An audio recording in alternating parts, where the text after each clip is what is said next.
Good morning, everyone. Hello. Very good morning. Hi, madam. Okay ನಾವು ಹಿಂದಿನ ಕ್ಲಾಸಲ್ಲಿ NGO management ಅಂದ್ರೆ ಏನು, ಕಾರ್ಯಗಳೇನು ಅಂತ ತಿಳ್ಕೊಂಡು ಇವತ್ತು ನಾವು NGOನ ಒಂದು ಮಂಡಳಿ ಮತ್ತು ಸಮಿತಿಗಳ ಒಂದು ಕಾರ್ಯಗಳು ಮತ್ತೆ ಅದರ ಒಂದು ಜವಾಬ್ದಾರಿಗಳೇನು ಅಂತ ತಿಳ್ಕೊಳ್ಳಿಕ್ಕೆ ಇವತ್ತು ನಾವು ಪ್ರಯತ್ನವನ್ನ ಮಾಡೋಣ. ಸಾಮಾನ್ಯವಾಗಿ ಯಾವುದೇ ಒಂದು ಸಂಸ್ಥೆಯನ್ನು ಪ್ರಾರಂಭ ಮಾಡ್ಬೇಕಾದ್ರೆ ಅದೇನಿರ್ತ ಅಂತಂದ್ರೆ ಆಡಳಿತ ಮಂಡಳಿ ಅಂತ ಹೇಳಿ ಇರ್ತದ. ಆ ಆಡಳಿತ ಮಂಡಳಿ ಪ್ರತಿಯೊಂದು ಕಾರ್ಯಚಟುವಟಿಕೆಗಳನ್ನ ಕೂಡ ನಡೆಸ್ತಾವ ಅಂತ ಹೇಳ್ಬಹುದು. ಇಲ್ಲಿ ನೋಡೋ ಹಾಗೆ ನಿಮ್ಗೆ ಸ್ಲೈಡ್ ಅಲ್ಲಿ ಕಾಣ್ತಿರೋ ಹಾಗೆ ಬೋರ್ಡ್ ಆಫ್ ಡೈರೆಕ್ಟರ್ಸ್ ಅಥವಾ ಬೋರ್ಡ್ ಆಫ್ ಮೆಂಬರ್ಸ್ ಅಂತ ಹೇಳಿ ಇರ್ತಾರೆ. ಇಲ್ಲಿ ಸಾಮಾನ್ಯವಾಗಿ ಈ ಒಂದು ಯಾವುದೇ ಒಂದು ಸಂಸ್ಥೆಯನ್ನ ರಚನೆ ಮಾಡ್ಬೇಕಾದ್ರೆ ಇಲ್ಲಿ ಒಂದು ಬೆಸ ಸಂಖ್ಯೆಯಲ್ಲಿ 7 ಅಥವಾ 9 ಅಥವಾ 11 ಈ ತರ ಜನ ಸೇರಿ ಏನ್ ಮಾಡ್ತಾರ ಅಂತಂದ್ರೆ ಒಂದು ಸಂಸ್ಥೆಯನ್ನ ಪ್ರಾರಂಭ ಮಾಡ್ತಾರೆ. ಬೇರೆ ಬೇರೆ ಒಂದು ಕಾಯ್ದೆಯಲ್ಲಿ ಸೊಸೈಟಿ ರಿಜಿಸ್ಟ್ರೇಷನ್ ಆಕ್ಟ್ ಅಲ್ಲಿ ಮಾಡ್ತೀನಿ ಅಂತಂದ್ರೆ ಅದು ಈ ರೀತಿಯಾದಂತ ಒಂದು 7 ಅಥವಾ 9 ಈ ಜನ ಸೇರಿ ನಾವು ಮಾಡ್ಬೋದು. ಅದೇ ರೀತಿಯಾಗಿ ಟ್ರಸ್ಟ್ ಆಕ್ಟ್ ಅಡಿಯಲ್ಲಿ ಅದು ಕೂಡ ಬೇರೆ ಬೇರೆ ರೀತಿಯಾದಂತ ಒಂದು ಮಂಡಳಿಯನ್ನ ಹೊಂದಿರ್ತದ. ಆಮೇಲೆ ಕಂಪನಿ ಆಕ್ಟ್ ಅಡಿಯಲ್ಲಿ ಅಲ್ಲಿ ಬೋರ್ಡ್ ಆಫ್ ಡೈರೆಕ್ಟರ್ಸ್ ಅಂತ ಹೇಳಿ ಇರ್ತಾರೆ. ಅಲ್ಲಿ ಆ ರೀತಿಯಾಗಿ ಒಂದು ಕೆಲಸ ಮಾಡ್ತಕ್ಕಂತ ಒಂದು ಸಂದರ್ಭದಲ್ಲಿ ಈ ಮಂಡಳಿಗಳು ಮತ್ತು ಸಮಿತಿಗಳು ಯಾವ ರೀತಿಯಾಗಿ ತನ್ನ NGOದಲ್ಲಿ ತನ್ನ ಕಾರ್ಯವನ್ನ ನಿರ್ವಹಿಸ್ತಾವ ಅಂತ ಹೇಳಿ ನಾವು ಇವತ್ತು ನೋಡ್ಲಿಕ್ಕೆ ಪ್ರಯತ್ನ ಮಾಡೋಣ. ಸಾಮಾನ್ಯವಾಗಿ ಒಂದು NGO ಒಂದು ಸ್ಟ್ರಕ್ಚರ್ ಅನ್ನ ನೋಡಿದಾಗ ಅಥವಾ ಅಲ್ಲಿ ಬೋರ್ಡ್ ಆಫ್ ಮೆಂಬರ್ಸ್ ಅಂತ ನೋಡಿದಾಗ ಆಡಳಿತ ಮಂಡಳಿ ಅಂತ ಹೇಳ್ತೀವಲ್ಲ, ಆಡಳಿತ ಮಂಡಳಿ ಅಂತಂದ್ರೆ ಅಲ್ಲಿ ಯಾರು ಇರ್ತಾರ ಅಂತಂದ್ರೆ ಮುಖ್ಯವಾಗಿ ನಾವು ಗೊತ್ತಿರೋ ಹಾಗೆ ಒಂದು ಅಧ್ಯಕ್ಷರು, ಉಪಾಧ್ಯಕ್ಷರು, ಸೆಕ್ರೆಟರಿ, ಖಜಾನ್ಸಿ ಮತ್ತೆ ಮೆಂಬರ್ಸ್ ಅಂತ ಹೇಳಿ ಈ ರೀತಿಯಾಗಿ ಇರ್ತಾರ. ಅವ್ರನ್ನ ಏನಾಗಿರ್ತಾರ ಅಂತಂದ್ರೆ ಬೋರ್ಡ್ ಮೆಂಬರ್ ಅಂತ ಹೇಳಿ ಮಾಡಿರ್ತಾರ. ಬೋರ್ಡ್ ಡೈರೆಕ್ಟರ್ಸ್ ಅಥವಾ ಬೋರ್ಡ್ ಮೆಂಬರ್ ಅಂತ ಹೇಳಿ ಮಾಡಿರ್ತಾರ. ಅವ್ರು ಏನ್ ಮಾಡ್ತಾರ ಅಂತಂದ್ರೆ ಅಲ್ಲಿ ಮುಖ್ಯವಾದಂತ ತಮ್ಮ ಸಂಸ್ಥೆಯನ್ನ ಹೇಗೆ ನಡೆಸ್ಬೇಕು, ಅದನ್ನ ಯಾವ ರೀತಿಯಾಗಿ ಗುರಿ ಉದ್ದೇಶಗಳನ್ನ ಈಡೇರಿಸಬೇಕು, ಮತ್ತೆ ಯಾವ ರೀತಿಯಾಗಿ ಫಂಡ್ ರೈಸ್ ಅನ್ನ ಮಾಡ್ಬೇಕು, ಇದೆಲ್ಲವೂ ಕುರಿತು ಏನ್ ಮಾಡ್ತಾರ ಅಂತಂದ್ರೆ ಒಂದು ಕೆಲಸವನ್ನ ಅವರ ಆಡಳಿತ ಅಡಿಯಲ್ಲಿ ಏನಾಗ್ತಂತಂದ್ರೆ ಸಂಸ್ಥೆ ಕೆಲಸಗಳು ನಡೀತಾವ ಅಂತ ಹೇಳಿ ಹೇಳ್ಬಹುದು. ಹಾಗಾಗಿ ಒಂದು what is the board, board ಅಂದ್ರೆ ಏನು ಅಂತ ಹೇಳಿ ನಾವು ಇವತ್ತು ನೋಡೋಣ ಅಂತ. NGOs are directed and controlled by the governing body or board of directors. ನೋಡಿ ಆಗ್ಲೇ ಹೇಳಿದ ಹಾಗೆ NGOಗಳು ಯಾರಿಂದ ಒಂದು ಆಡಳಿತವನ್ನು ನಡೆಸ್ತಾವ ಅಥವಾ ಅಂತಂದ್ರೆ ಸಾಮಾನ್ಯವಾಗಿ ಆ ಒಂದು ಸಂಸ್ಥೆಯ ಗವರ್ನಿಂಗ್ ಬಾಡಿ ಅಂತಂದ್ರೆ ಆಡಳಿತ ಮಂಡಳಿ ಅಂತ ಹೇಳಿ ಹೇಳ್ತೀವಿ. NGOಗಳನ್ನ ಆಡಳಿತ ಮಂಡಳಿ ಅಥವಾ ನಿರ್ದೇಶಕರ ಮಂಡಳಿ ನಿರ್ದೇಶಿಸುತ್ತದೆ ಅಥವಾ ನಿಯಂತ್ರಣ ಮಾಡ್ತದ ಅಂತ ಹೇಳಿ ಹೇಳ್ಬೋದು. ಅಂದ್ರೆ ಆ ಸಂಸ್ಥೆಯ ಎಲ್ಲ ಕಾರ್ಯಚಟುವಟಿಕೆಗಳು ಎಲ್ಲ ರೀತಿಯಾದಂತ ಒಂದು ಯಾವ ಒಂದು ಗುರಿ ಸಲುವಾಗಿ ಅದು ಸಂಸ್ಥೆಯನ್ನು ಪ್ರಾರಂಭ ಮಾಡಿರ್ತಾರಲ್ಲ ಸಂಪೂರ್ಣವಾದಂತ ಒಂದು ನಿಯಂತ್ರಣ ಮತ್ತು ಕಾರ್ಯಚಟುವಟಿಕೆಗಳು ಎಲ್ಲವೂ ಕೂಡ ಏನಾಗ್ತಂತಂದ್ರೆ ಆ ಗವರ್ನಿಂಗ್ ಬಾಡಿಯ ಒಂದು ನಿಗಾದಲ್ಲಿ ಅಥವಾ ನಿಯಂತ್ರಣದಲ್ಲಿ ಅಥವಾ ಅವರ ಒಂದು ನಿರ್ದೇಶನದಲ್ಲಿ ಅಂತ ಹೇಳಿ ನಾವು ಹೇಳ್ತೀವಿ. ಗವರ್ನಿಂಗ್ ಬಾಡಿಯನ್ನ ನಾವೇನ್ ಹೇಳ್ತೀವಿ, ಬೋರ್ಡ್ ಅಂತ ಹೇಳಿ ಹೇಳ್ತೀವಿ. You may also encounter names such as board of governors or board of trustees. ಅಂದ್ರೆ ಅಲ್ಲಿ ಗವರ್ನರ್ಸ್ ಆಡಳಿತಗಾರರು ಇರ್ಬೋದು, ಆಡಳಿತ ಮಂಡಳಿದವರು ಇರ್ಬೋದು, ಅಥವಾ ಬೋರ್ಡ್ ಆಫ್ ಟ್ರಸ್ಟಿ ಅಂತ ಹೇಳ್ತೀವಿ. ಟ್ರಸ್ಟಿ ಅಂತಂದ್ರೆ ಟ್ರಸ್ಟ್ ಆಕ್ಟ್ ಅಡಿಯಲ್ಲಿ ಅದು ಒಬ್ರು ಅಥವಾ ಇಬ್ರು ಅಥವಾ 3 ಜನ ಹಿಂಗ್ ಸೇರಿ ಏನ್ ಮಾಡ್ತಾರ ಅಂತಂದ್ರೆ ತಮ್ಮ ಒಂದು ಸಂಸ್ಥೆಗಳನ್ನ ರಚನೆ ಮಾಡಿರ್ತಾರ. ಅದಕ್ಕಾಗಿ ಇವ್ರು ಯಾರು ಇರ್ತಾರ ಅಂತಂದ್ರೆ ಆ ಸಂಸ್ಥೆಯನ್ನ ಹುಟ್ಟಿ ಹಾಕಿದಂತ ಒಬ್ಬ ಸದಸ್ಯರುಗಳು. ಈ ಸದಸ್ಯರುಗಳೆಲ್ಲರನ್ನ ನಾವೇನ್ ಕರಿತೀವಿ ಬೋರ್ಡ್ ಮೆಂಬರ್ಸ್ ಅಂತ ಹೇಳಿ ಅಥವಾ ಬೋರ್ಡ್ ಡೈರೆಕ್ಟರ್ಸ್ ಅಂತ ಹೇಳಿ ನಾವು ಇಲ್ಲಿ ಹೇಳ್ತೀವಿ. The board has a legal, moral and fiduciary responsibility for the organisation. ಆಮೇಲೆ ಇದ್ರದ್ದು ಒಂದು ಜವಾಬ್ದಾರಿ ಏನು ಅಂತಂದ್ರೆ ಹೆಚ್ಚಿನ ದೇಶಗಳಲ್ಲಿ most of countries the board has a legal, moral and fiduciary responsibility of the organization. ಅಂದ್ರೆ ಹಲವಾರು ದೇಶಗಳಲ್ಲಿ ಹೆಚ್ಚಿನ ದೇಶಗಳಲ್ಲಿ ಏನ್ NGOಗಳು ಕೆಲಸ ಮಾಡ್ತಾವಲ್ಲ ಆ NGOಗಳು ಈ ಮಂಡಳಿಯನ್ನ ಏನ್ ಹೇಳ್ತಾರಂತಂದ್ರೆ ಈ ಮಂಡಳಿಯು ಸಂಸ್ಥೆಗೆ ಕಾನೂನು, ನೈತಿಕ ಮತ್ತು ವಿಶ್ವಾಸಾರ್ಹ ಜವಾಬ್ದಾರಿಯನ್ನ ಹೊಂದಿದೆ. ಯಾಕೆ ಅಂತಂದ್ರೆ ಅವರೇ ಅದನ್ನ ನಿರ್ಮಾಣ ಮಾಡಿ ಅದನ್ನ ರನ್ ಮಾಡ್ತಾ ಇರೋದ್ರಿಂದ ಇವರು ಏನಾಗಿರ್ತಾರ ಅಂತಂದ್ರೆ ಕಾನೂನಾತ್ಮಕವಾಗಿ, ನೈತಿಕವಾಗಿ ಮತ್ತು ವಿಶ್ವಾಸಾರ್ಹವಾಗಿ ಸಂಪೂರ್ಣವಾದಂತ ಈ ಒಂದು ಸಂಸ್ಥೆಯ ಜವಾಬ್ದಾರಿಯನ್ನು ಹೊತ್ತುಕೊಂಡು ಇವ್ರು ಏನ್ ಮಾಡ್ತಿರ್ತಾರ ಅಂತಂದ್ರೆ ಕೆಲಸವನ್ನ ಮಾಡ್ತಿರ್ತಾರ ಅಂತ ಹೇಳಿ ಹೇಳ್ಬೋದು. Next the board of directors is crucial to an NGO and is responsible for many specific task. ಅಂದ್ರೆ ಈ ಒಂದು ನಿರ್ದೇಶಕರ ಮಂಡಳಿ, ಬೋರ್ಡ್ ಆಫ್ ಮೆಂಬರ್ಸ್ ಇರ್ಬೋದು, ಬೋರ್ಡ್ ಆಫ್ ಡೈರೆಕ್ಟರ್ಸ್ ಇರ್ಬೋದು, ಆ ನಿರ್ದೇಶಕ ಮಂಡಳಿಯು NGOಗಳಿಗೆ ನಿರ್ಣಾಯಕವಾದಂತ ಮತ್ತು ಅನೇಕ ನಿರ್ದಿಷ್ಟ ಕಾರ್ಯಗಳಿಗೆ ಕಾರಣ ಆಗಿದೆ. ಅಂದ್ರೆ ಯಾವುದೇ ಒಂದು ತೀರ್ಮಾನಗಳನ್ನ ಅಥವಾ ನಿರ್ಣಯಗಳನ್ನ ತೆಗೆದುಕೊಳ್ಬೇಕಾದ್ರೆ ಆ ಬೋರ್ಡ್ ಮೆಂಬರ್ಸ್ ಗಳನ್ನ ತಗೋಬೇಕು. ಯಾಕೆಂದ್ರೆ NGO ನ run over all activities of the NGO, ಅಂದ್ರೆ NGO ದ ಸಂಪೂರ್ಣವಾದಂತ ಏನ್ ಚಟುವಟಿಕೆಗಳು ನಡೀತಿರ್ತಾವ, ಕಾರ್ಯಗಳು ನಡೀತಿರ್ತಾವಲ್ಲ, ಆ ಎಲ್ಲಾ ಕಾರ್ಯಗಳ ಒಂದು ಏನು ಅಂತಂದ್ರೆ ಒಂದು ಡೈರೆಕ್ಟ್ ಮಾಡೋದು, ಯಾರ ಜವಾಬ್ದಾರಿಯಾಗಿರ್ತದೆ ಅಂತ ನಾವು ಹೇಳ್ಬಹುದು. The board's main task is to govern oversee the operations of the organization through acting as a fiduciaries. ಅಂದ್ರೆ ಈ ಒಂದು ಬೋರ್ಡಿನ ಮುಖ್ಯವಾದಂತ ಕೆಲಸ ಏನು ಅಂತಂದ್ರೆ ವಿಶ್ವಾಸಾರ್ಹವಾಗಿ ಕಾರ್ಯನಿರ್ವಹಿಸುವ ಮೂಲಕ ವಿಚಾರಣೆ ಮಾಡುವುದು ಮಂಡಳಿಯ ಮುಖ್ಯ ಕಾರ್ಯ ಅಂತೇಳಿ ಹೇಳ್ತೀವಿ. ಅಂದ್ರೆ ವಿಶ್ವಾಸಾರ್ಹವಾಗಿ ಅಂದ್ರೆ ಯಾರಿಗೆ ವಿಶ್ವಾಸಾರ್ಹ ಅಂತಂದ್ರೆ ಈ ಕಡೆ ಸೊಸೈಟಿಗೂ ವಿಶ್ವಾಸಾರ್ಹವಾಗಿರ್ಬೇಕು, ಮತ್ತೆ ಅಲ್ಲಿ ಕೆಲಸ ನಿರ್ವಹಿಸ್ತಕ್ಕಂಥ ಎಲ್ಲರಿಗೂ ಕೂಡ ಒಂದು ವಿಶ್ವಾಸದಿಂದ ತನ್ನ ಕಾರ್ಯಚಟುವಟಿಕೆಗಳನ್ನ, ಸಂಸ್ಥೆಯ ಕಾರ್ಯಚಟುವಟಿಕೆಗಳನ್ನ ನಿಯಂತ್ರಿಸುವ ಮೂಲಕ ಮತ್ತು ಮೇಲ್ವಿಚಾರಣೆ ಮೂಲಕ ಮಾಡ್ತಕ್ಕಂಥ ಒಂದು ಮುಖ್ಯ ಕಾರ್ಯ ಇದರದಾಗಿದೆ ಅಂತ ಹೇಳ್ಬಹುದು. In other words, the board is legally, financially and morally responsible for the organisation.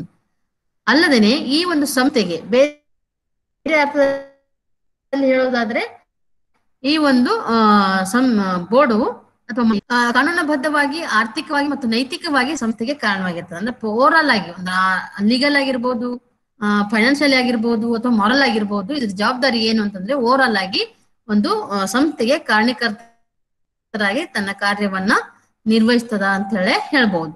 Each individual members of the board is significant and holds many responsibilities that help contribute to his or her work on the board as a whole. ಅಂದ್ರೆ ಪ್ರತಿಯೊಬ್ಬರು ಆ ಒಂದು ಮಂಡಳಿಗೆ ಯಾರು ಪ್ರತಿಯೊಬ್ಬರು ಸದಸ್ಯರು ಹೋದಾರಲ್ಲ, ಪ್ರತಿಯೊಬ್ಬರು ಸದಸ್ಯರು ಏನಾಗಿರ್ತಾರ ಅಂತಂದ್ರೆ ಆ ಒಂದು ಸಂಸ್ಥೆಗೆ ತುಂಬಾ ಮಹತ್ವದಾಗಿರ್ತಾರೆ. ಮತ್ತು ಒಟ್ಟಾರೆಯಾಗಿ ಮಂಡಳಿಯಲ್ಲಿ ಅವನಿರ್ಬಹುದು ಅಥವಾ ಅವಳಿರ್ಬಹುದು, ಅವ್ರು ಏನ್ ಮಾಡ್ತಾರಂತಂದ್ರೆ ತಮ್ಮ ಕೆಲಸಕ್ಕೆ ಕೊಡುಗೆಯನ್ನ ನೀಡುವಂತ ಒಂದು ಸಂದರ್ಭದಲ್ಲಿ ಅನೇಕ ಜವಾಬ್ದಾರಿಗಳನ್ನ ಹೊತ್ತುಕೊಂಡು ತಮ್ಮ ಒಂದು ಕಾಂಟ್ರಿಬ್ಯೂಷನ್ ಆಗಲಿ ಅಥವಾ ಕೊಡುಗೆಯನ್ನ ಕೊಡತಕ್ಕಂತ ಕೆಲಸವನ್ನು ಹಾಗೆ below outline crucial responsibilities of the board as a whole, focusing on how each individual's members can effectively contribute to these tasks. 5 ದೇಶಗಳನ್ನ ಇಟ್ಟುಕೊಂಡು ಆ 5 ಪ್ರತಿಯೊಬ್ಬ ವ್ಯಕ್ತಿ ಏನಾಗಿರ್ತಾನ ಅಂತಂದ್ರೆ ತನ್ನ ಜವಾಬ್ದಾರಿಯಿಂದ ತನ್ನ ಸಂಸ್ಥೆಗೆ ತನ್ನ ಕೊಡುಗೆಗಳನ್ನ ಪರಿಣಾಮಕಾರಿಯಾಗಿ ನೀಡುವಂತ ಒಂದು ದೃಷ್ಟಿಯಲ್ಲಿ ಅದನ್ನ ಕೇಂದ್ರೀಕೃತವಾಗಿ ಇಟ್ಕೊಂಡು ಆ 5 ಅಂಶಗಳ ಕುರಿತು ಏನ್ ಮಾಡ್ತಾರಂತಂದ್ರೆ ತಮ್ಮ ಜವಾಬ್ದಾರಿಯನ್ನ ಅಲ್ಲಿ ಪ್ರತಿಯೊಬ್ಬ ವ್ಯಕ್ತಿನೂ ಕೂಡ ನಿಭಾಯಿಸ್ತಾನ ಅಂತ ಹೇಳಿ ಹೇಳ್ಬಹುದು. ಜವಾಬ್ದಾರಿಗಳು ಹೇಳ್ತೀನಿ ನಾನು. However, the board of directors is ultimately responsible for the acts of committee. ಅಂದ್ರೆ ಈ ಬೋರ್ಡ್ ಮೆಂಬರ್ಸ್ ಗಳು ಅಲ್ಲಿ ಏನಾಗ್ತಾರ ಅಂತಂದ್ರೆ ಒಂದು ಕಮಿಟಿಯಿಂದ ಏನಾಗ್ತಂತಂದ್ರೆ ಕಮಿಟಿಯ ಮುಖಾಂತರ ತಮ್ಮ ಒಂದು ಜವಾಬ್ದಾರಿಗಳನ್ನ ಅವ್ರು ಏನ್ ಮಾಡ್ಬೇಕಾಗ್ತದ, ನಿಭಾಯಿಸ್ಬೇಕಾಗ್ತದ ಅಂತ ಹೇಳಿ ಹೇಳ್ಬಹುದು. Is responsible for defining the committee role and structure. ಈ ಒಂದು ಆಡಳಿತ ಮಂಡಳಿ ಅಥವಾ ಮಂಡಳಿಗೆ ಏನಿದೆ ಅಧಿಕಾರ ಅಂತಂದ್ರೆ ಅಥವಾ ಜವಾಬ್ದಾರಿ ಏನಿದೆ ಅಂತಂದ್ರೆ ಒಂದು ಸಮಿತಿಗಳನ್ನ ರಚನೆ ಮಾಡುವುದು ಮತ್ತು ಆ ಸಮಿತಿಗಳ ಪಾತ್ರ ಏನು ಮತ್ತು ಅದನ್ನ ಹೇಗೆ ರಚನೆ ಮಾಡ್ಬೇಕು ಅನ್ನುವಂತ ಒಂದು ವ್ಯಾಖ್ಯಾನಿಸುವಂತ ಒಂದು ಜವಾಬ್ದಾರಿ ಕೂಡ ಒಂದು ಈ ಬೋರ್ಡಿನ ಮೇಲೆ ಇದೆ ಅಂತ ಹೇಳಿ ನಾವು ಹೇಳ್ಬೋದು. ಬೋರ್ಡ್ ಮೆಂಬರ್ಸ್ ಇರ್ತಾರ, ಅವ್ರ ಕೆಳಗಡೆ ಕಮಿಟಿಗಳಂತಂದ್ರೆ ಬೇರೆ ಬೇರೆ ಆಸ್ಪೆಕ್ಟ್ಗೆ ಸಂಬಂಧಪಟ್ಟಂತ NGO ಕಾರ್ಯ ನಿರ್ವಹಿಸುವಾಗ ಬೇರೆ ಬೇರೆ ಚಟುವಟಿಕೆಗಳಿಗೆ ಸಂಬಂಧ ಒಂದು ಸಂಸ್ಥೆ ಕೆಲಸ ಕಾರ್ಯಗಳು ಆಗ್ಲಿ ಅನ್ನುವಂತ ದೃಷ್ಟಿಯಿಂದ ಸಮಿತಿಗಳನ್ನ ಮಾಡ್ಕೊಂಡು ಏನ್ ಮಾಡ್ತಾರೆ ಅಂತಂದ್ರೆ ಕೆಲಸವನ್ನ ಮಾಡ್ತಾರೆ, ಕಾರ್ಯಗಳನ್ನ ನಿರ್ವಹಿಸ್ತಾರೆ. ಆ ಒಂದು ಕಮಿಟಿಗಳನ್ನ ಅಥವಾ ಸಮಿತಿಗಳನ್ನ ರಚನೆ ಮಾಡೋದು ಮತ್ತು ಅವುಗಳು ಯಾವ ರೀತಿಯಾಗಿ ತಮ್ಮ ಪಾತ್ರವನ್ನ ನಿಭಾಯಿಸ್ಬೇಕು ಅನ್ನುವಂಥದ್ದನ್ನ ನಿರ್ದೇಶನ ಅಥವಾ ನಿರ್ಣಯ ಮಾಡೋರು ಯಾರು ಅಂತಂದ್ರೆ ಅದು ಮಂಡಳಿಯವರು ಅಂತ ಹೇಳಿ ಹೇಳ್ಬಹುದು. ಹಾಗಾದ್ರೆ ಕಮಿಟಿ ಅಂದ್ರೆ ಏನು? What is committee? A board committee is a small working group identified by the board. ಅಂದ್ರೆ ಸಮಿತಿ ಅಂದ್ರೆ ಏನು ಅಂತಂದ್ರೆ ಸಮಿತಿ ಆ ಮಂಡಳಿಯ ಕೆಲಸಗಳನ್ನ ಬೆಂಬಲಿಸುವ ಉದ್ದೇಶದಿಂದ ಮಂಡಳಿಯ ಸದಸ್ಯರನ್ನು ಒಳಗೊಂಡ ಒಂದು ಸಣ್ಣ ಕಾರ್ಯ ಸಮೂಹವಾಗಿದೆ. ಅಂದ್ರೆ ಇದಾಗಿರ್ತದ ಅಂತಂದ್ರೆ ಒಂದು ಸಣ್ಣ ಸಮಿತಿ ಇರ್ತದೆ. ಇದು ಆ ಮಂಡಳಿ ಒಳಗ 9 ಜನ ಅದಾರ ಅಂತಂದ್ರೆ ಆ 9 ಜನರಲ್ಲೇನೆ ಒಂದು 2 ಅಥವಾ 3 ಜನರದ್ದು ಹಿಂಗ ಒಂದು ಗುಂಪು ಮಾಡ್ಕೊಂಡು ಆ ಗುಂಪನ್ನ ಸಮಿತಿ ಅಂತ ಅನ್ಕೊಂಡು ಇಬ್ರೇನ ಆಗಲಿಕ್ಕಿಲ್ಲ, 3 ಜನ ಇರ್ತಾರೆ, 3 ಅಥವಾ 4 ಜನ ಈ ತರ, 3 ಅಥವಾ 5 ಜನ ಅಥವಾ 7 ಜನ ಅಂತ ಈ ತರ ಕಮಿಟಿಯಲ್ಲಿ ಕೂಡ. ಯಾಕೆ ಅಂತಂದ್ರೆ ಅಲ್ಲಿ ಕೂಡ ಕೋರಮ್ ಅಥವಾ ಯಾವುದೇ ಒಂದು ಮೀಟಿಂಗ್ ಅನ್ನ ಕರಿಬೇಕಾದ್ರೆ ಅಲ್ಲಿ ಕೂಡ ಕೋರಮ್ ಅಂತ ಹೇಳಿ ಇರ್ತದ, ಆ ಕೋರಮ್ ಅಲ್ಲಿ ಇರ್ಲೇಬೇಕಾಗ್ತದೆ. ಅದಕ್ಕಾಗಿ ಇಲ್ಲಿ ಕೂಡ ಏನಾಗ್ತದೆ ಅಂತಂದ್ರೆ ಈ ಬೋರ್ಡ್ ಅನ್ನೋದನ್ನ, ಬೋರ್ಡ್ ಕಮಿಟಿ ಅಂದ್ರೆ ಏನು ಅಂತಂದ್ರೆ ಇದು ಒಂದು ಸಣ್ಣ ಕಾರ್ಯನಿರ್ವಹಿಸ್ತಕ್ಕಂತ ಒಂದು ಬೆಂಬಲಿಸುವ ಕೆಲಸಗಳನ್ನ ಬೆಂಬಲಿಸುವಂತ ಒಂದು ಉದ್ದೇಶಕ್ಕಾಗಿ ಮಂಡಳಿಯ ಸದಸ್ಯರನ್ನ ಒಳಗೊಂಡು ಒಂದು ಸಣ್ಣ ಕಾರ್ಯ ಸಮೂಹವಾಗಿದೆ ಅಂತೇಳಿ ಹೇಳ್ಬಹುದು. ಅಂದ್ರೆ consisting of board members for the purpose of supporting the board work. ಅಂದ್ರೆ ಒಂದೇನು ಗವರ್ನಿಂಗ್ ಬಾಡಿ ಏನ್ ತನ್ನ ಕಾರ್ಯವನ್ನು ನಿರ್ವಹಿಸದಲ್ಲ ಎನ್ಜಿಒದು, ಅದಕ್ಕೆ ಒಂದು ಸಪೋರ್ಟ್ ಆಗಿ ಈ ಒಂದು ಅಂದ್ರೆ ಅವರಿಗೆ ಗುಂಪಾಗಿ ಅದನ್ನ ರಚನೆ ಮಾಡಿ ಅದರ ಕಾರ್ಯಗಳನ್ನ ನಿಭಾಯಿಸ್ಲಿಕ್ಕೆ ಆಗ್ತದೆ ಅಂತ ಹೇಳಿ ಹೇಳ್ಬಹುದು. A board committee is a small working group identified by the board. Same idageda.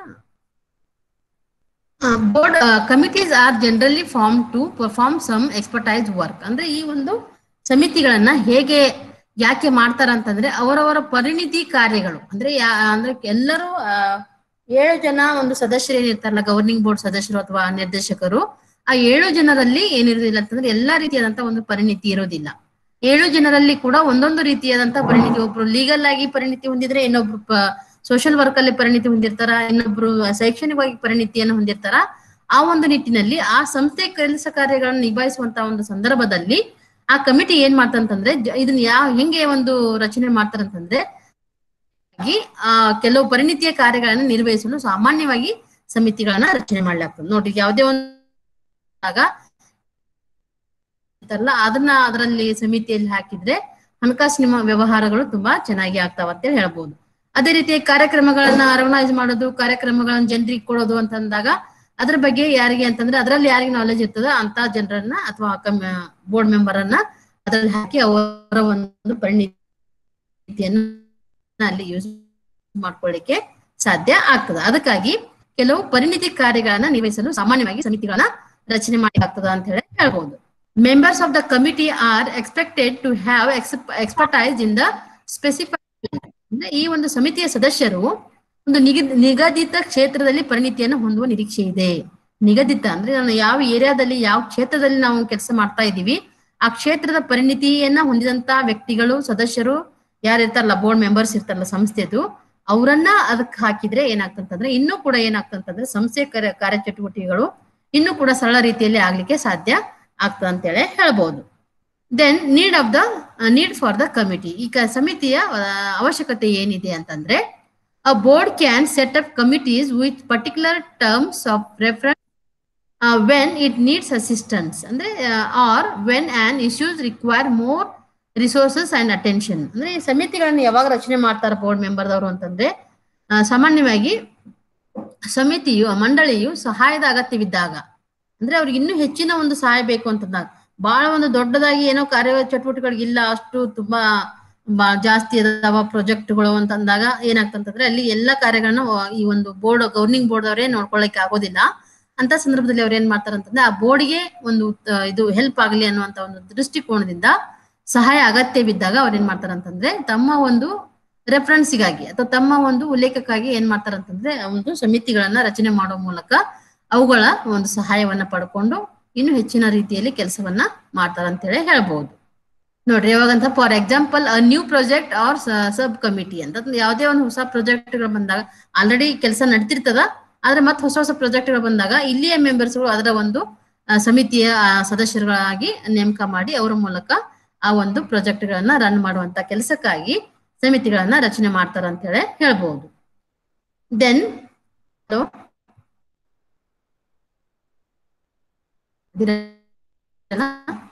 they can be set up for a specific purpose or to deal with general issues such as development.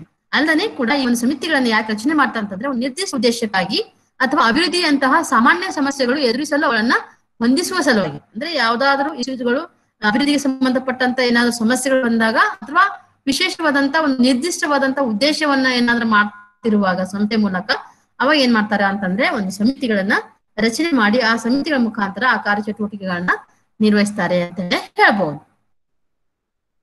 Boards major responsibilities. ಈ ಒಂದು ಬೋರ್ಡಿನ ಒಂದು ಮುಖ್ಯವಾದಂತ ಒಂದು ಜವಾಬ್ದಾರಿಗಳು ಏನು ಅಂತಂದ್ರೆ acquire and protect the organisation assets. ನೋಡ್ರಿ, ಇದ್ರ ಒಂದು ಮುಖ್ಯವಾದಂತ ಜವಾಬ್ದಾರಿ ಗವರ್ನಿಂಗ್ ಬೋರ್ಡ್ ಏನು ಅಂತಂದ್ರೆ ಸಂಸ್ಥೆಯ ಸ್ವತ್ತುಗಳನ್ನ ಪಡೆದುಕೊಳ್ಳುವುದು ಮತ್ತು ಅವುಗಳನ್ನ ರಕ್ಷಣೆ ಮಾಡುವುದು. ನೋಡ್ರಿ ಬೋರ್ಡ್ ಮೆಂಬರ್ಸ್ ಅಂದ್ರೆ ಆ ಸಂಸ್ಥೆಯನ್ನು ಹುಟ್ಟು ಹಾಕಿದವರು ಯಾವುದೇ ಆಸ್ತಿಯನ್ನ ಅಲ್ಲಿ ಇದು ಮಾಡೋದಿಲ್ಲ. ತನ್ನ ಒಂದು ಸಂಸ್ಥೆಗೆ ಇರ್ತಕ್ಕಂಥ ಆಸ್ತಿಗಳನ್ನ ಪಡೆದುಕೊಂಡು ಅವುಗಳನ್ನ ರಕ್ಷಣೆ ಮಾಡ್ತಕ್ಕಂಥ ಒಂದು ಕೆಲಸ ಅಥವಾ ಜವಾಬ್ದಾರಿ ಅವರಿಗಿದೆ. Then make certain organisation is working to fulfil its mission.